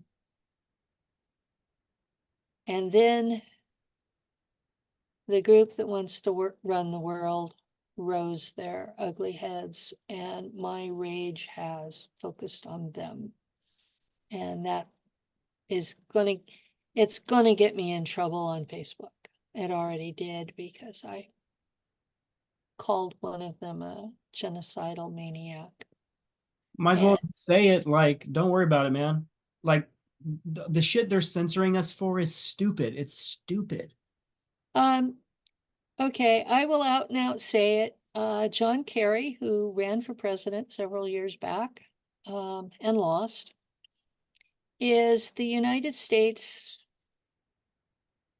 ecology representative to the United Nations. And he has decided that agriculture is contributing to global warming and has to be stopped. Well, the trouble with that is we have this population that's dependent on agriculture for our food. No agriculture, no food, no eat. People die. What do we call it when large numbers of people die? There's a word for this: genocide. Genocide. Okay? I was trying to share an article to Facebook. Same article I put on X, and Elon Musk let it go through. Facebook, I shared this article where John Kerry is leaving his position at the United Nations to become campaign manager for Joe Biden. And I framed it with John Kerry's agenda about agriculture is genocide. And Facebook didn't let it go through. The AI blocked it and told me that I was hateful. And they put me on 2 days of timeout. And they stretched it out to 6 days of timeout. And sometimes I could post text posts, and sometimes I couldn't. And sometimes I could post text comments and sometimes I couldn't, and they wouldn't let me share articles. I have not yet attempted to post a news article. I have a news page that I haven't even attempted to schedule. And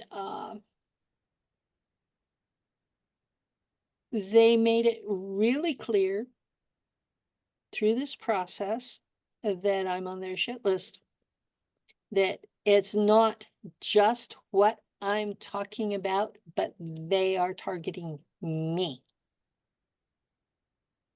So I don't think it's an accident that the weekend before this started was the Davos meeting, the annual meeting in Davos. And one of the last presentations that was done was about how that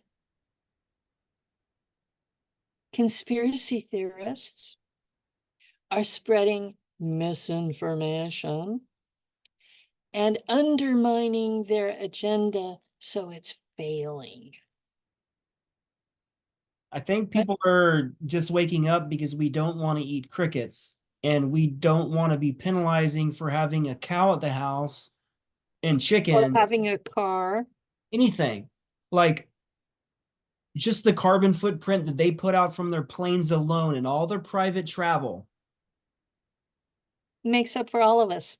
An entire population of a country's worth of carbon emissions. And they're saying the cows are one of the leading cause to the death of the world. I'm like, are you kidding? Like, you're trying to outlaw what feeds plants, what makes oxygen. This week, the headlines on Twitter X is that coffee is going to be outlawed. Yeah, Coffee. thanks to Klaus Schwab, now we can't have coffee. Okay, he wants us to live in a 400 square foot apartment that we share with other people. And we'll be happy. He Meanwhile, wants they us live to, in a 400-room house, for Christ's sake. they want us to not own anything, to lease everything from billionaires. They want us to not have cars. They want us to use public transportation and live in 15-minute cities where we're penalized if we leave. How is this any different from being a serf in the Middle Ages? Well, technically, we never stopped. Feudalism is still going on. Like, think Oh, I about know. just the word title. A title to your car, a title to your home literally means you don't own it. The king owns your house, the king owns your car. It's just like everybody that thinks they own all this property, their title is feudal status, meaning that when You you used to be die, able to get an alluvial title and then you wouldn't have to pay taxes on it either. if I ever buy a house, I will trace the original title to its allodial status to the first time it was ever titled. And what people don't know is if you just Google the word allodial, it's Alodiial. And I allodial usually means, mispronounce it, but yes, that's the word. yeah, it basically means you own it outright. And if you can get your title to allodial status, that means you never after have to pay property taxes ever again. Because the reason you pay property taxes is because the king, the state owns your land. So Mm-hmm. if you die and it's not passed on correctly through an inheritance tax or something, which you got to pay just to give your property away to your own family. And if you don't pay your taxes, the king, the state comes in and takes their property back. Exactly. And people think that the United States is no longer under the king, but I have a strong suspicion that it is, that that was our special relationship that Teddy Roosevelt did. I've never seen the documentation, so I don't know what he agreed to. I don't think we've ever been free from England. If you think about it and how it all, our entire law system is British. It's called the British Accredited Register. All attorneys has to be bar certified, at least most of them. And like you don't realize that whenever you're bar certified, you literally have to register as a foreign agent to the United States, which I means didn't you know no that. longer have jurisdiction within the United States. It's kind of like an FBI agent. Whenever you become an agent, you have to register as a foreign agent. It's called the Foreign Act Registration, the Foreign Agent Registration Act. I So didn't know that basically, the FBI had to do that. it's required. So if they come to your door trying to tell you stuff, you're like, listen, can I see your foreign agent registration card, which means you have no legal jurisdiction to even be here. And if I want, I can call the federal marshals to have you removed because the federal marshals, they have land jurisdiction of the United States. No one else does. In 1871, when they brought us into a corporation, all Hmm. of all the Constitution stopped. All that. Like we no longer have rights. We are literally DBA corporations. Like the moment we're born, the parent signs over the rights of that child through a birth certificate. That's why the state can come in and take your child if the state deems that you're being inappropriate to our child because you gave away legal jurisdiction the moment that child was born. And that's the trap, the birth certificate. You do not want to sign a birth certificate.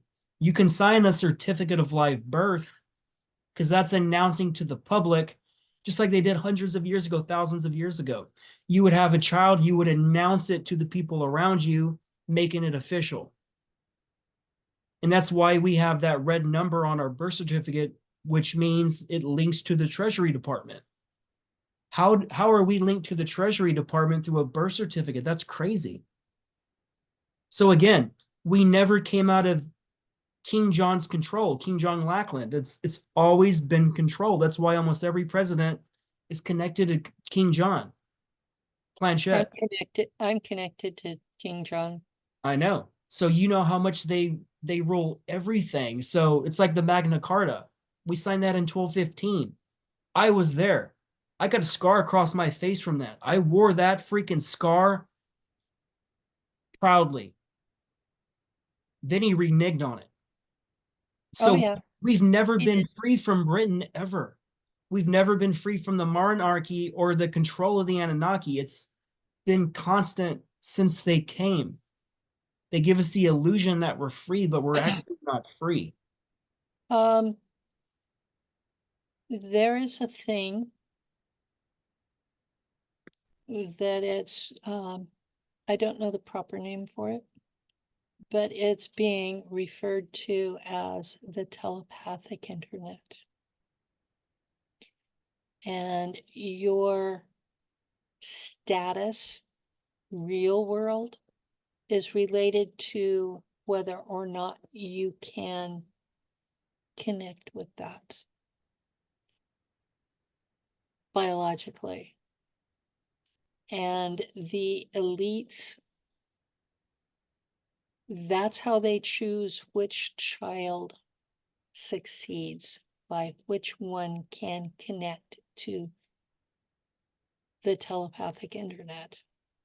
Because when the Anunnaki were still running the show, that was how they gave orders, was through telepathy.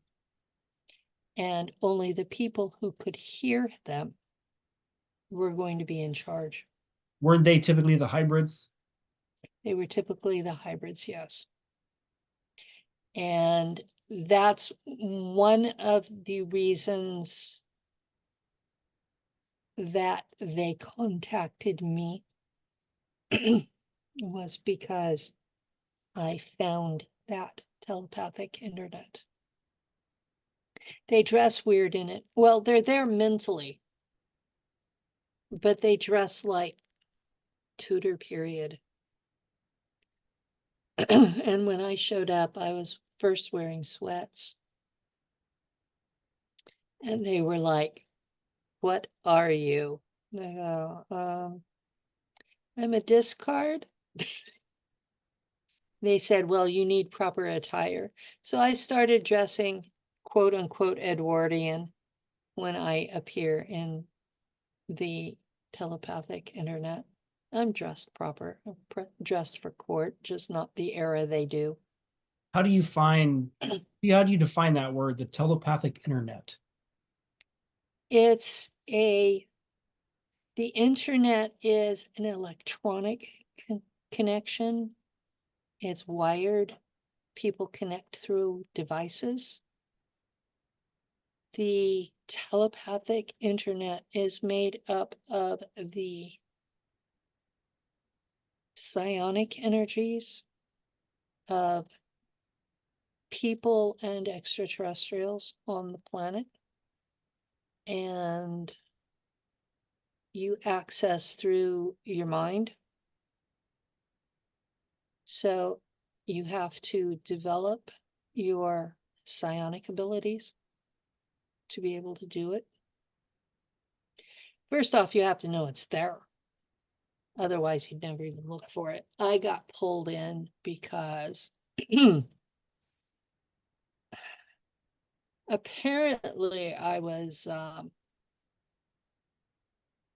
out of control and burst into it without warning. And that's why I was in sweats, because that's what I was physically wearing at the time. And then they would pull me in for questioning and testing. And I finally realized I was being tested. And I started doing things like making energy balls and juggling them. And they're like, "What are you doing?" I don't want to play your game. So I'm playing what I would rather play. And Did some of that come from Litzeldaten training?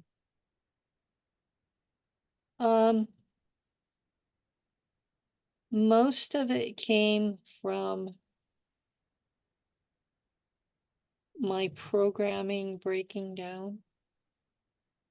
And this is my native abilities. And my native abilities are enhanced because of the DNA modifications. And that was done in 1955 originally, when you were cut with Draco DNA. Yeah. And to people that don't know, when she said that they called her a Misco bird, that means abortion that lived. Yeah. I I have where I've downloaded from. I did my DNA on Ancestry. I did the medical version that cost more. And they gave me a workup. There were 2 sections, both from my mother's DNA, or they called it parent 2. But it was from my mother's DNA, and they couldn't identify where it was from. But there are 2 distinct chunks that they painted gray, and I have to assume that one of them has to do with telepathy. The other one has to do with interdimensionality. And they originally did that through like CRISPR gene therapy when they cut your DNA, right? Yeah, they have been. People don't understand. The Anunnaki have been doing these things, creating super soldiers, since there were humans. All that has changed since the Civil War has been we are now doing it to each other instead of it being done to us by ETs. There are still humans being taken by ETs and turned into their version of super soldiers. Yakarta is one of those. Yeah. He works with the Draconians. Some of the He things. said he had to stop doing interviews because they wouldn't let him do ops anymore unless he stopped doing interviews. So he kind of like bounced back away from interviews because he loves being a Draco. He loves being a soldier. Yeah, he loves that life. So yeah, I stopped pushing him.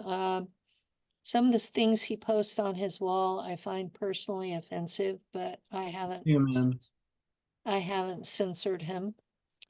I mean, it's his wall. He can be as stupid as he wants to be.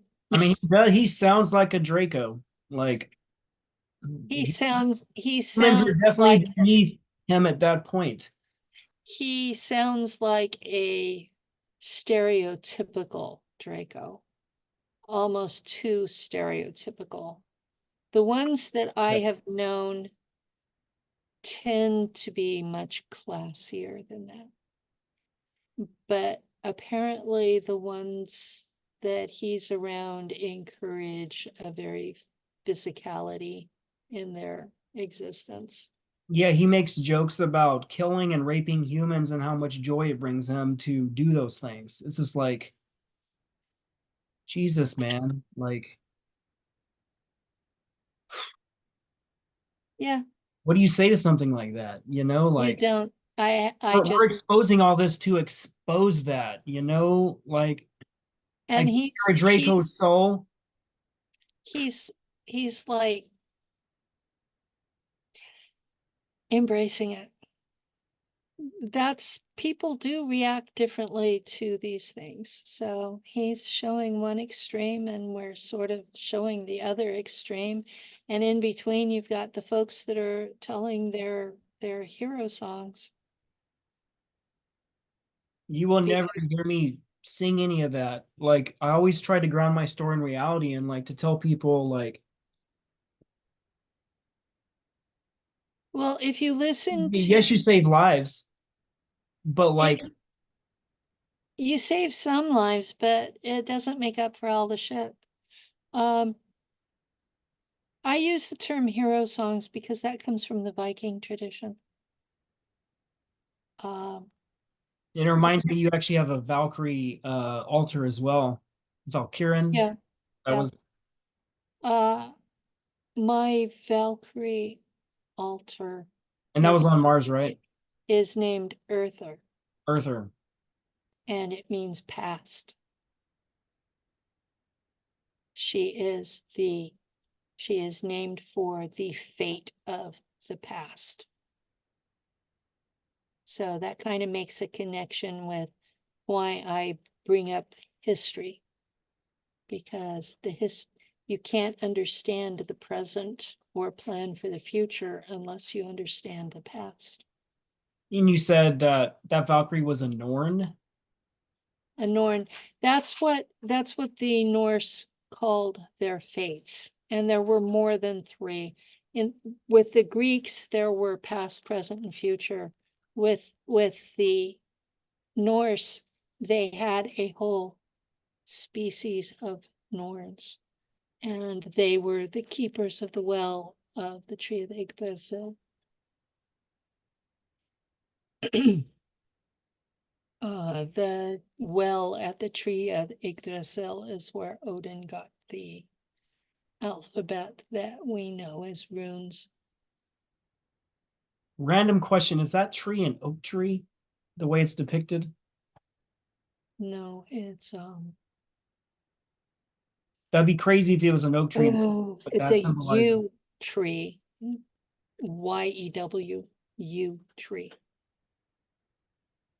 But all of the ancient religions that share that pantheon, that go through where the Scythian tribes came from, they all have a tree of life. They all have the same pantheon, they just have different names, and they all share the same basic set of values and standards. And you go into battle with your buddies. Some of your buddies are killed while they're stitching you up because you got wounded. Everybody gets wounded. You're sitting at the fire. They're stitching you up. You're hoping you don't die. And you're telling this story about the battle and your fallen comrades, and you're you know each telling it gets a little more dramatic. and you're a little braver, and the fighting's a little more intense. And finally, by the end, you're some badass hero like Beowulf. And the Vikings and Norse and Danes all called it a hero song. And what was it? The Last Kingdom was on Netflix, and I was watching that after having a day of interviews. And the person I was interviewing was singing hero songs. And the description just struck me. And so I've used the term applied to the SSP folks ever since. They're singing their hero songs because the reality was too harsh for them, and that's how they're coping. There are very few of us that can face naked reality. Yeah, so the talks I'm going to be doing this year, I'm going to be dropping that naked reality and letting people know what is really involved in being a super soldier and the things you have to do. Like it's even affecting my voice right now because I'm thinking about the things that you have to do, and it's just like the world needs to know that. Well, since you live in the area, roughly, where I'm going to be speaking in July, are you speaking at that as well? I'll be speaking there with you, girl. Yes! This will be our first talk together First time meeting physically. in the Yes. 3D. It's just like I've known you for so freaking long, man, but you're not really known to travel and do shows very often. I don't It's travel very, I much. know it's very emotional and it steals your energy, man. Just, It's emotional, and I'm not in physically good shape. How many surgeries have I had in the last 5 years? You probably kept up with all of them. I know about a lot of them. You talk about a new surgery like every 3 to 6 months, man. Oh, I haven't had a surgery. Was the last one the throat with Doris's when your Yeah, throat was cut open while her house burned down directly after you yeah, interviewed you and verified your membership in all this? They burned her yeah. house up. Yeah, they burned her house down the day I was having surgery, and I was supposed to have an hour surgery, and the surgeon bitched because it took him 4 hours, and I had a heart attack in surgery, and I didn't know about that until this last November. And I've had a really hard time recovering from that surgery, but in the report, and I had to look at it because I wanted to know what the hell happened that I had a heart attack and nobody told me. But the surgeon put in the report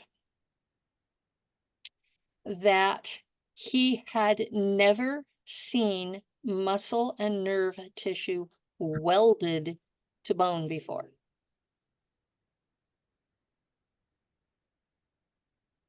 That the impression in the write-up was he would love to ask me what the hell happened to me, but he was afraid to.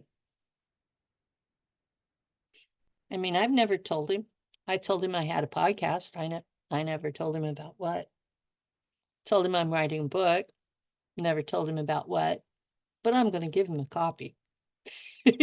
I found out through some of that stuff myself when I had totaled my Honda S2000 drift car the second time, my second crash, because the first major crash was my motorcycle crash. That's what gave me all my brain damage. But like that second one, we got to do a CAT scan of my brain, an MRI, and x-rays of my body. And up to that point, I didn't know how much damage was in my body until the radiologist asked me, how many violent crashes have I been in? And what was I doing to break all these bones? I'm like, what do you mean? And then I Yeah, see my full body x-ray and I'm like, what the? You're in shock. You're like, I only Well, remember I so many breaks. Where did all this other crap come from? the last conference I did, I fell the last night of it. I fell with Lou and Joe Powell and his now ex-wife. We were going to eat and I fell and I got a concussion. And my insurance is no good in Nevada. So I waited until we got home and I went to prompt care. And the guy who did my x-ray asked the doctor if I could walk. Yeah, people don't That's understand what they that's do to your body. that is how bad my hips and lower back are.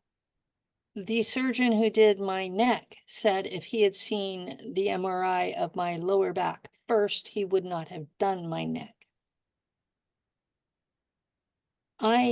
We bought a wheelchair when I hurt my knee in November because it's getting there.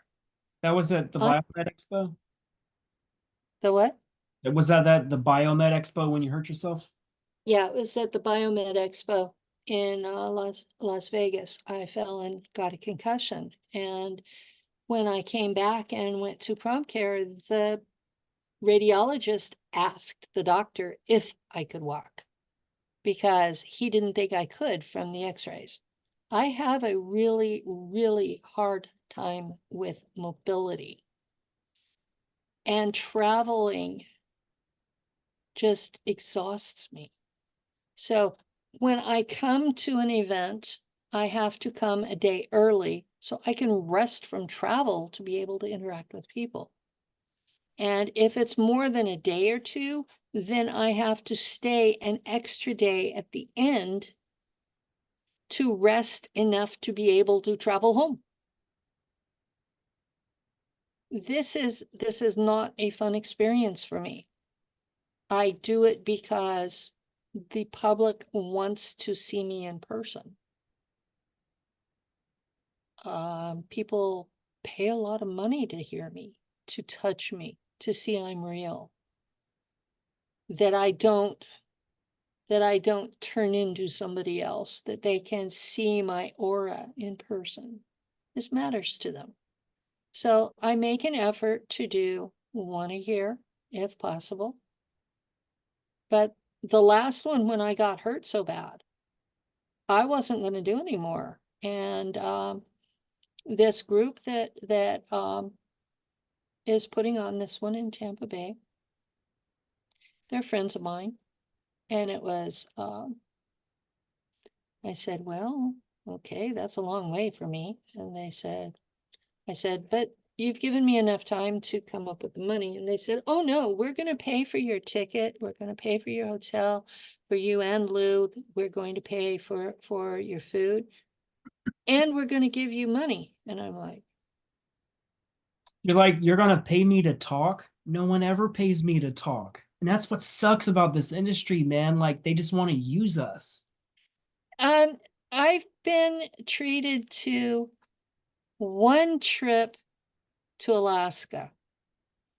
With Eric Hecker, that was cool. Eric Eric Hecker paid for Lou and I to come to his house and spend a week going through his documents because he wanted a witness and he didn't want to have to put his social security number and military numbers online. And that made perfect sense to me.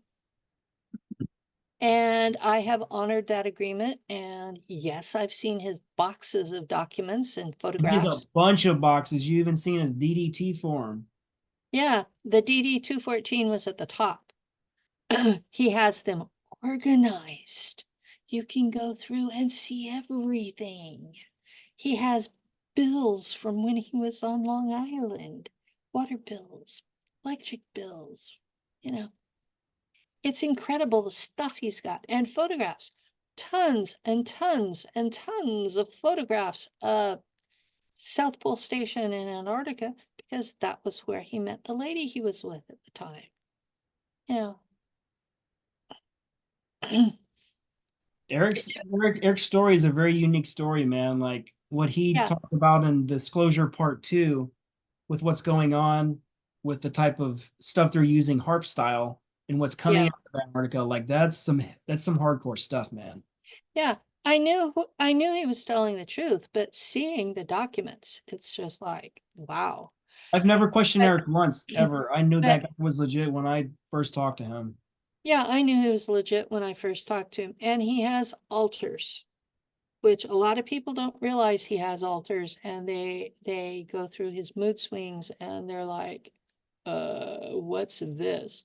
And it's to me, the alters prove his early story of working with the Monroe Institute, and that he doesn't remember his time in the submarine service, things like that.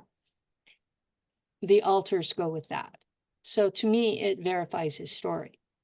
But people who don't understand alters look at that and go, he's different. Well, fuck, all of us are.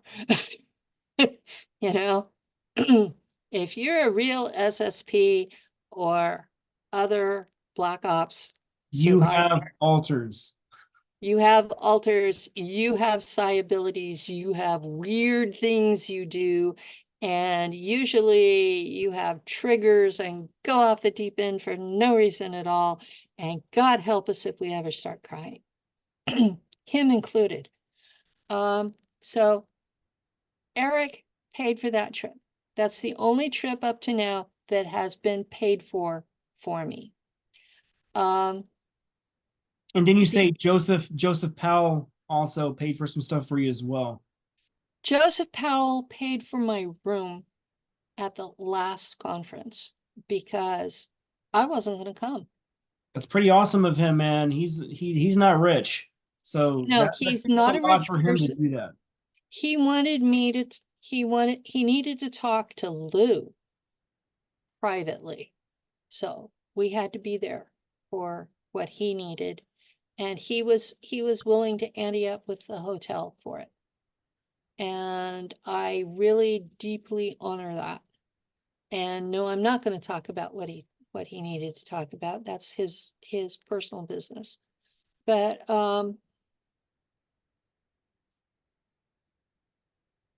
you know, when I first heard Joe on San John's show, I knew him. But when I interviewed him and Pindar came out, oh my God, I knew Pindar.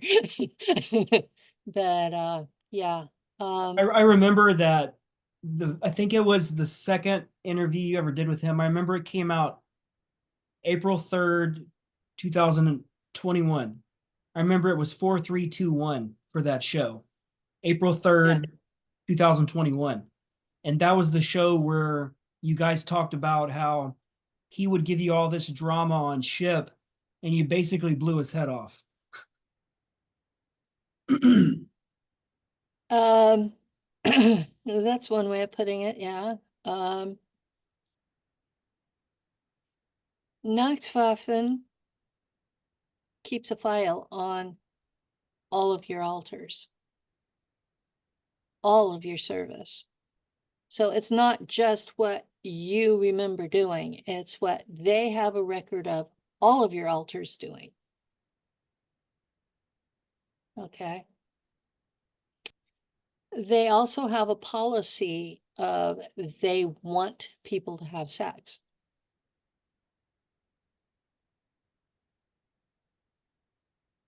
It's not optional. So there would be ships where I would basically be the captain's mistress. And that's what Joe wanted, or actually Pindar wanted. But Pindar, because of Joe's experiences at Montauk, hates Draco. Yeah, because he has Jimmy and Pindar over at Montauk. Yeah. And Montauk at that time had a feeding room for rogue Draco. And the first time that Pindar saw me on the ship, the Draco navigator that was leaving kneeled before me. And it pissed him off. And from that point on, no matter what I looked like, to Pindar, I was a Draco. To have a Draco bow to you is one of the highest shows of respect in the freaking universe, man.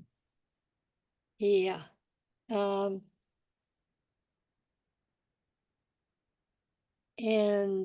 So we had this issue going because I didn't like Pindar. I didn't want anything to do with him. I would serve under him because I was assigned, but he was sexually harassing me. Well, I mean, the name Pindar is basically the Draco penis. That's what it means. Well, it was his title in another reality. And Montauk? no, it was before he incarnated as human. Hmm. And Pindar is who he was before he was a human. Wow. And so, yeah, I paid attention to what he's told me. I have the utmost respect for the altered Joseph because he's dealing with a lot. He's came a long way, man. I give that guy nothing but respect, especially how Yeah. he's openly starting that dialogue in order to have people forgive him for the things he did. And I can only respect a person that can do that, because when you can openly talk about people raping you and Mm-hmm. you can look them in the eye and you can just talk about it and realize that these people weren't who you are and they were alters, and like you're here to heal this with what happened with each other. Because Well, his altar came forward, and my altar from that ship came forward. And there have been a couple of our interviews where it was his altar and my altar were talking to each other. And I think I have my issues with Pindar worked out. Um, I hope so, because I'm sure I will see him again. But as it stands, the Armada, he abandoned us after we were captured by planetary corporations, the Alliance, and we did prison time where I was beaten daily. And I know who the man was. so do I. He doesn't have memory of it. He denies doing it, He sings but hero songs. That's all he talks about these days. And like, it's to the point, man, I'm like, how many people has outed you for doing all this negative stuff? And you keep saying you're working for, I'm not going to give any hints, but like, you got to stop telling these stories about you're like this good guy, man, because you were head of security for a lot of these things. And the head of yeah, security is by definition not a good person. They're in charge exactly. of the interrogation, of the torturing. The same thing what he did to you in that freaking cage, that psych cage. Yeah. I'll tell you though, that interdimensional that came and rescued me scared the shit out of everybody except me. She's part of my she's part of my astral life. Um, she's someone I've known feels like forever. And when I first met her, I asked her, "Are you my mother?" So level. And she says, "No, we're more like third cousins." I go, "Okay." And traced it back. But she's a fire elemental. And I see her like a seraphim, a biblical seraphim, wings and eyeballs. That's what I see when I see her. Um, Joe told me that she appeared to him and Will Glover and Matt Tracy, because they were all in this jail too, that she appeared to them as this giant, beautiful woman. I'm like, okay, because I see a seraphim. And she melted that cage. And the jailer, I'll just call him that, for just stood there going into shock. I don't know which version of her he saw, but I lost it, and I was so angry at how he had mistreated me that I blew up his head and left him there next to the melted cage. With Pendar, I had put him in regen. It wasn't my intention to kill Pendar. It was my intention to make him respect me. But that particular time, I didn't care if he lived or not. I was that angry about being mistreated. And I went through and I released all of our officers, and the fire elemental helped put all of us back in our ships, and we left. And I asked Joe if he wanted to come with us. I did not just leave him there. He said no, he didn't want to, that he wanted to stay. And I thought, okay, your choice. And the other guys heard him say it, or I would have caught hell later. But the Draco put me in charge of the Armada. And Oberkommando said, okay. So they gave me my trial run as an Armada captain. Is that when Tiamat put you there? No, it wasn't Tiamat. It was the Draco Queen Mother. Mm. But Tiamat did other things that I don't talk about publicly. She's not an Anunnaki, even though she's mentioned in the tablets. She's a Siakar. Mm-hmm. And so many people these days think all reptilians are evil that I just don't want to deal with that bullshit. Each individual chooses if they're going to be good or evil, no matter what your background is. We all have that choice. If we didn't have a choice, then punishment would be just cruelty.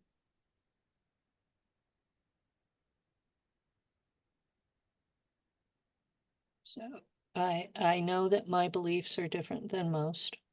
I fully believe that if you run a meat suit, you have a soul. I do not see any point in all of creation where there is a wave particle that you can call consciousness, which means that consciousness is a quality of all that is. And that's theologically defined as pantheism, that the entire universe is conscious and together makes up the real God rather than the pretenders. And that's how I consider most of the sky gods of Earth. They're pretenders. I like to call them lowercase g gods. Well, they think they're uppercase G gods. They were accepted as gods by the humans they created, and they fooled themselves into believing their own propaganda. This is why they were master geneticists, and like when they were on their own planet, when we talk about the Sahami, like they went through nuclear war through kingship, and it made all their males sterile. So they were master geneticists before they even got here. And they got to the point where they wanted to transfer their consciousness into clones one after another. And even Thoth talks about this in the Emerald Tablets. He says he's died so many times, he transfers his consciousness, he goes and lays down in the halls of Amenti, he comes back for so many years. And every time it's basically you're avoiding death, you're avoiding judgment of God. Yeah. And they've been doing this so long. What's the end?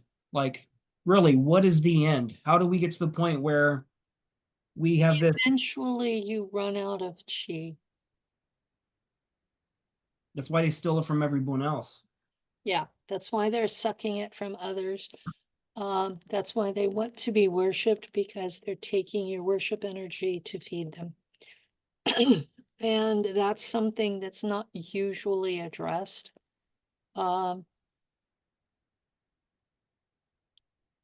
I was going to say something, my mind just went blank.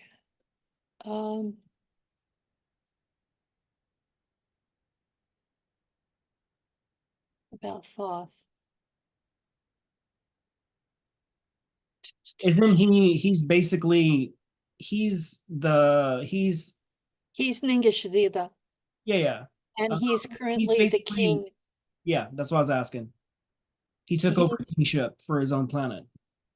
he took over kingship after the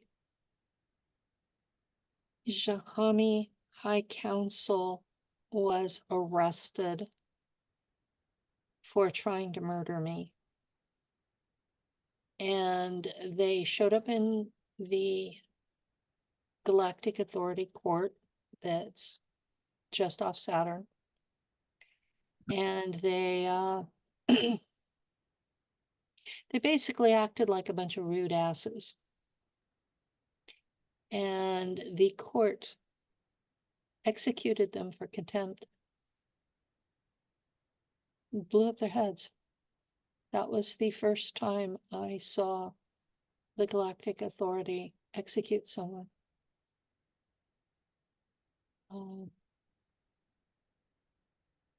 I'm at the bailiff there, and that was why it mattered to them whether the Shahami had tried to execute me. Was because I was an officer of the court, so they couldn't have me being executed. These guys knew I was an officer of the court. It wasn't like on Earth where I'm just nobody. But oh, that's something else. God. I had such deep church mouse programming that I had completely embraced servanthood. I was fine with being a nobody. It meant I had no responsibility, that nothing I did actually mattered, so I could just relax and be who I was. Boy, was I went in for a rude awakening. You go through life thinking you're nobody, that you're a servant, you're doing all this stuff for other people. You're trying to be the best you can be as that, and then find out you're a navigator and you've been taken a bazillion times to serve in space, and they value you enough, they're not going to let you die. I mean, come on. Haven't you had like 96, 60 in backs? I think it's was it 96? A total of like 5,430 years or something. I have 90, 60 in backs in progress right now, because the Galactic Authority told the Germans to clear out a colony. And the Germans said, F you. And so the Galactic Authority sent the Guardians and they blew up the planet. So we are using time travel over and over and over and over to Hey, carry everybody. we're trying to, but with all the ships we had, we reached the point of you can't go there. And we had only rescued half the people. So we've lost half of that planet. So now when the Guardians when the Galactic Authority tells Oberkommando something, they listen. And we were taking them to planetoids in the Oort cloud. You know, the surrounding snowball around the solar system. Yeah, they say that we can't pass it, which is horse crap. We don't pass it. We go through a portal in the sun.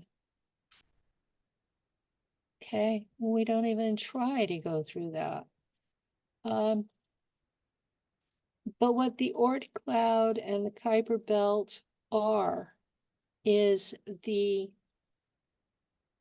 disintegrating remains of a Dyson shell, Dyson sphere. Now, that's why we attract so much attention from space, is because we're in a Dyson sphere. You mean ancients of an?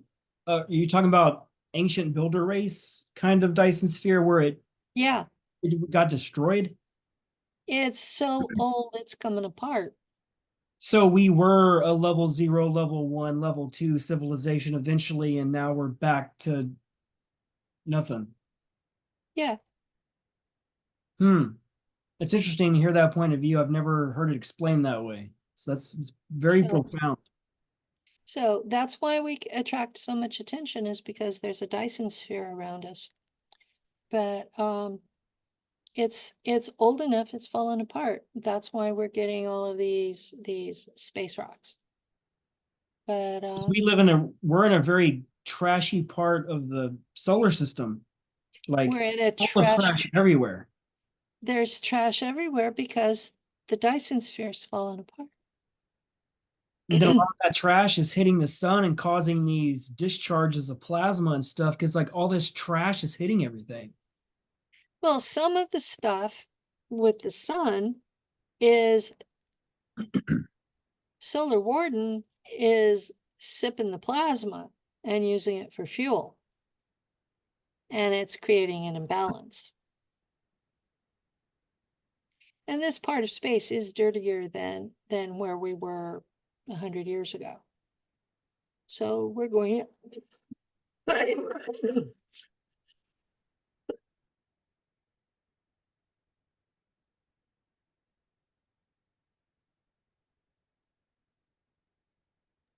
Sorry about that. We're going to have more space dust. This is a dustier part of space.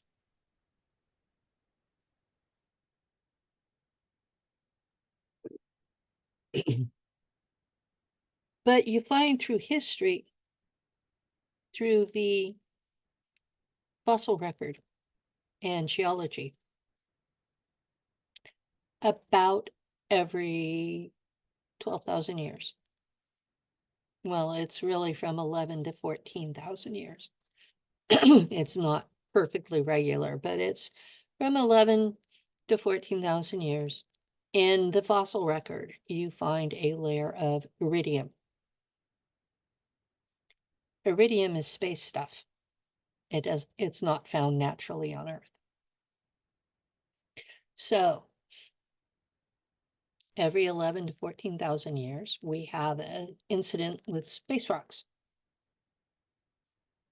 And for it to be so regular, we have a 26,000 year orbit around the galaxy, the Great Year. So at half the Great Year. That's what I tell everybody, and everybody always says I don't know what I'm talking about. I told that to Matthew LaCroix. I told him that halfway through the precession, the equinox, we're entering this part of the solar system because part of that halfway mark we start slowing down. And then right when we hit that one part, we start speeding back up, getting pulled to the black sun, towards Sauna, this brown dwarf, this mega giant. And I tried Yeah. to tell him that, and he just didn't understand it. And I'm like, Yeah. I'm telling you, man, like, I never told him I was Matt, programmed. Matt LaCroix never wanted to talk to me. That sucks. So I was outside his topic, so he never wanted to talk to me.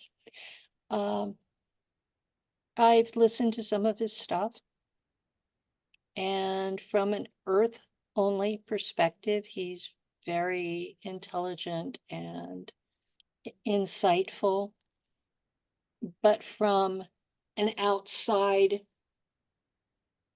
perspective, I think the word parochial most applies. He's like somebody that's stuck at the state level.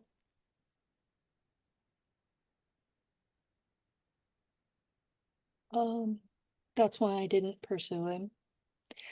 Facebook has been pushing for me to send him a friend request. We were friends on my prior profile, the one that got permabanned. When I came back, he didn't hunt me down. Some of the others did.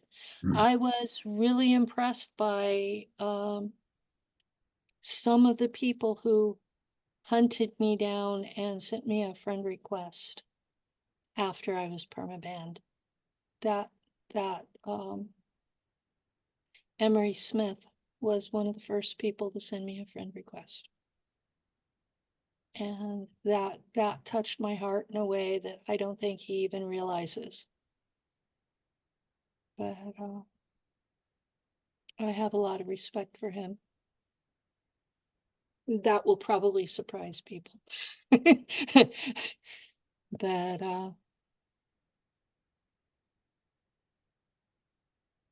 I've had some unusual friends out there that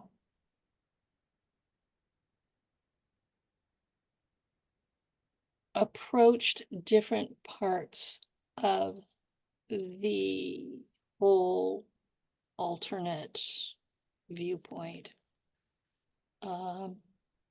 They came from different directions, and maybe I don't agree with everything they said or all their attitudes, but there was something in their core story that touched me. So I will say for the record, I'm not racist. I'm not sexist.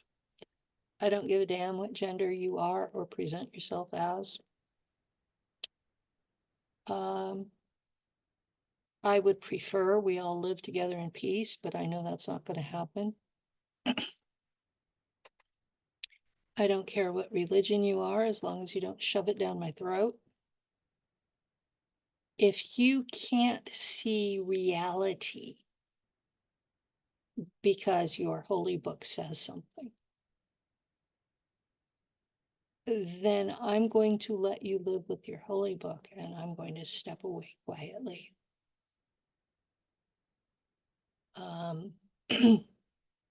I have family, close family,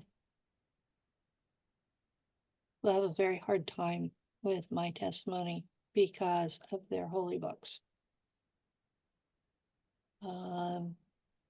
They have had a really hard time with my bitterness. But I went through 104 exorcisms only to be excommunicated, when all I wanted to do was take care of old ladies.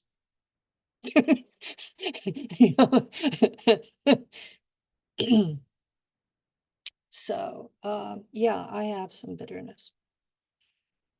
And I really get angry when they assume I don't know the Bible, that I don't know Jesus, that I don't know God. Honestly, you're one of the most well-read religious researchers I've ever met in my life. So for someone who tries to force religious stuff down your throat, you just come back with education and you will send them unlimited amounts of information, but they won't read it, you know? No, they don't. They never read it because they're afraid they're going to find out I'm right. Well, that's what the world's turned into, man. We're a species where we're surrounded by so much information we don't know what to believe anymore. And that was the original CIA's plan, to put out so much information that no one knows what to believe anymore. And it's made us where we automatically put up cognitive dissonance. The moment you try to present that information, automatically it's like this space. And like that's what we need to heal. We need to. There were two books that prophesied this century. One was 1984, Yeah. and he thought that information was going to be withheld. That was what George Orwell thought. He thought that the world was going to have so many lies put forward that there would be no truth out there, and that the history would be rewritten on a daily basis, and that you wouldn't be able to believe anything. The other one was Brave New World, and he thought that there was going to be such a flood of information that you couldn't process it all. And it's turning out that Brave New World is closer to what we have, at least with the internet. What shocks me, and I mean this really shocked me to the core, are the people that you can present them with facts from reality, and they just say, well, I don't believe that.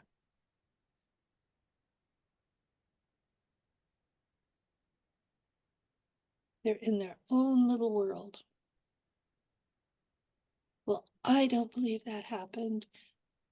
I don't believe this is true. I don't believe that we have any of the truth. And I don't believe that. And I don't believe that. And I don't believe that. And I don't believe that. And it seems to me they wake up to a new fucking world every day. And they are preaching doctrines from the Dark Ages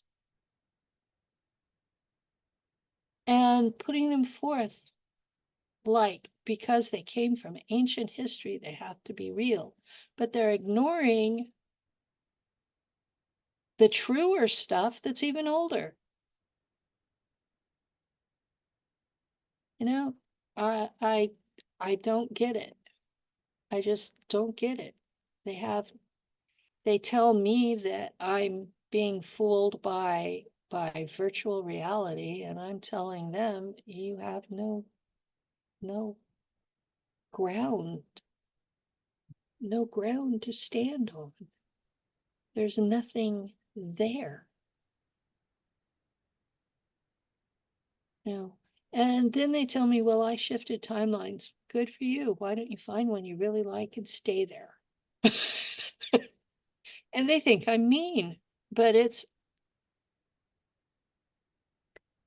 And then I talk to some of my cousins, and I get told a variation of average people are incredibly stupid and you cannot deal with them at all. And some of them pat me on the head for still talking to regular folks. You know, that condescending, well, you keep trying, don't you? So, yeah, it's frustrating to have a foot in each camp, to hear the plans, to know exactly what's being planned. And you try to tell people, and it's, well, I don't believe that.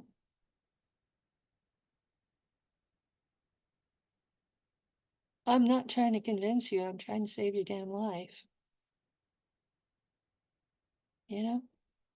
Yeah, because you're speaking from firsthand point of view. You went through the religious programming. You went through the cults when you were a kid. You had both parents that were programmed.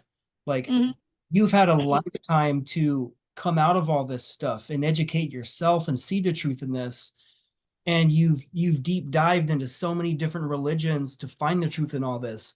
And the problem is with a fundamentalist, they won't look outside of a single book. I Like, was it is raised, a you only, dogma that cannot be controverted or changed in any way whatsoever. And that's the problem. the Church of Christ raised me that you only read the New Testament in the King James Version. And women are to keep silence in the church. And some congregations, they don't even let us sing. And so instead of causing trouble, I would sit there and read the Bible.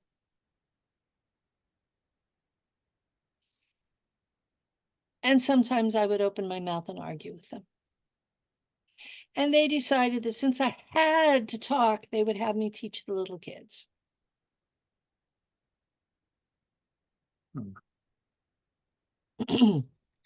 You know what, Penny?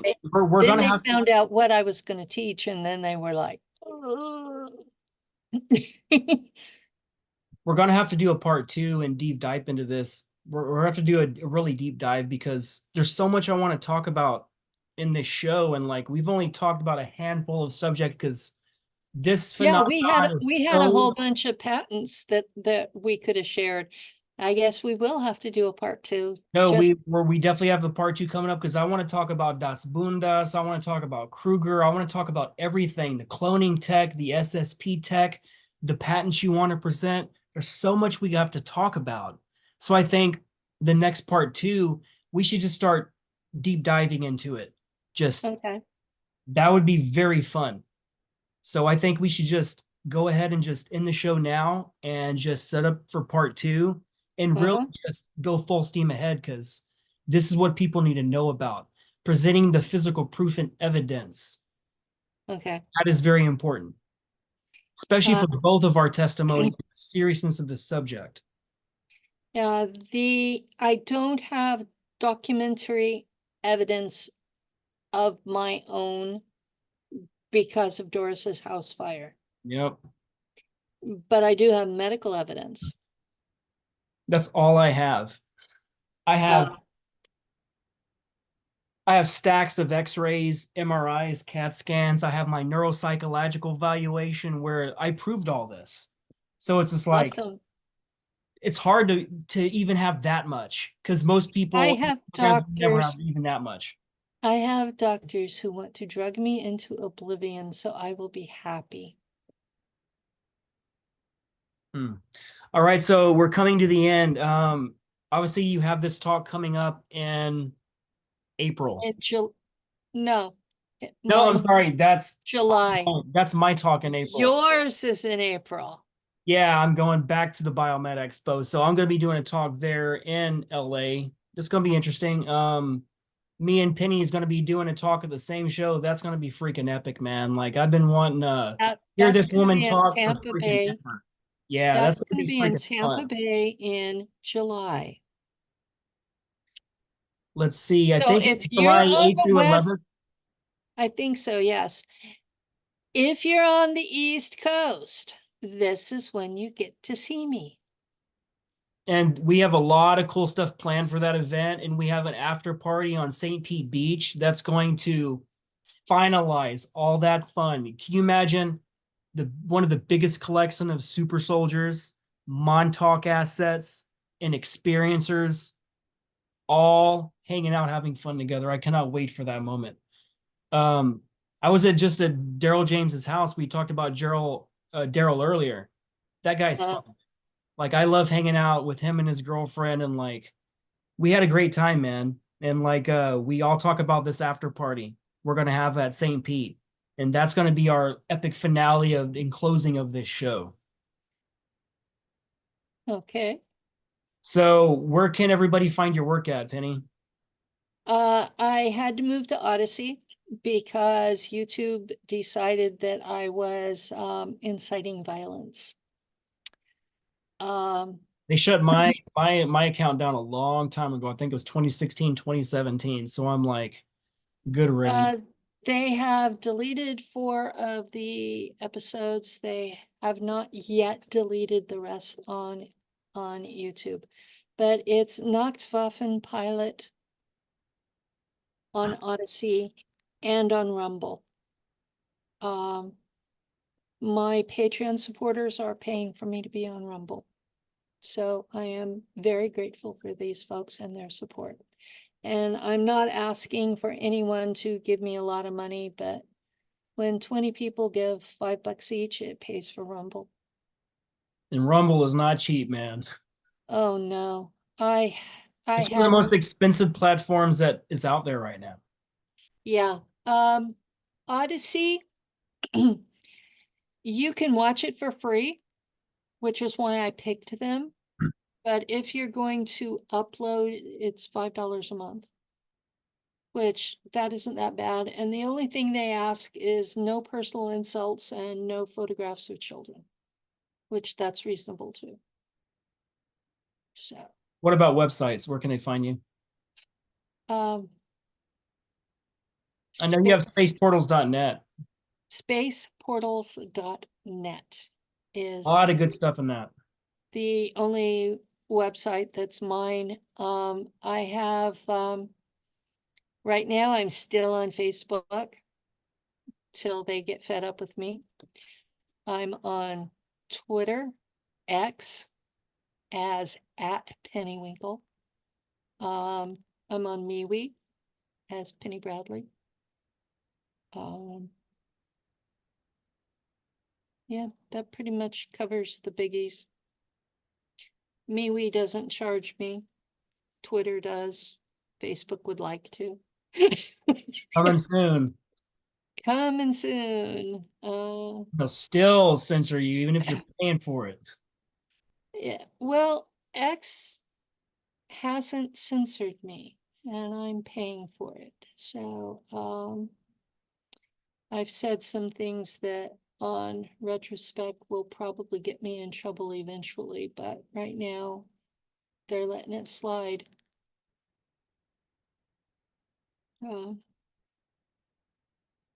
But oh, I want to introduce a symbol. Give me a minute to pull it up.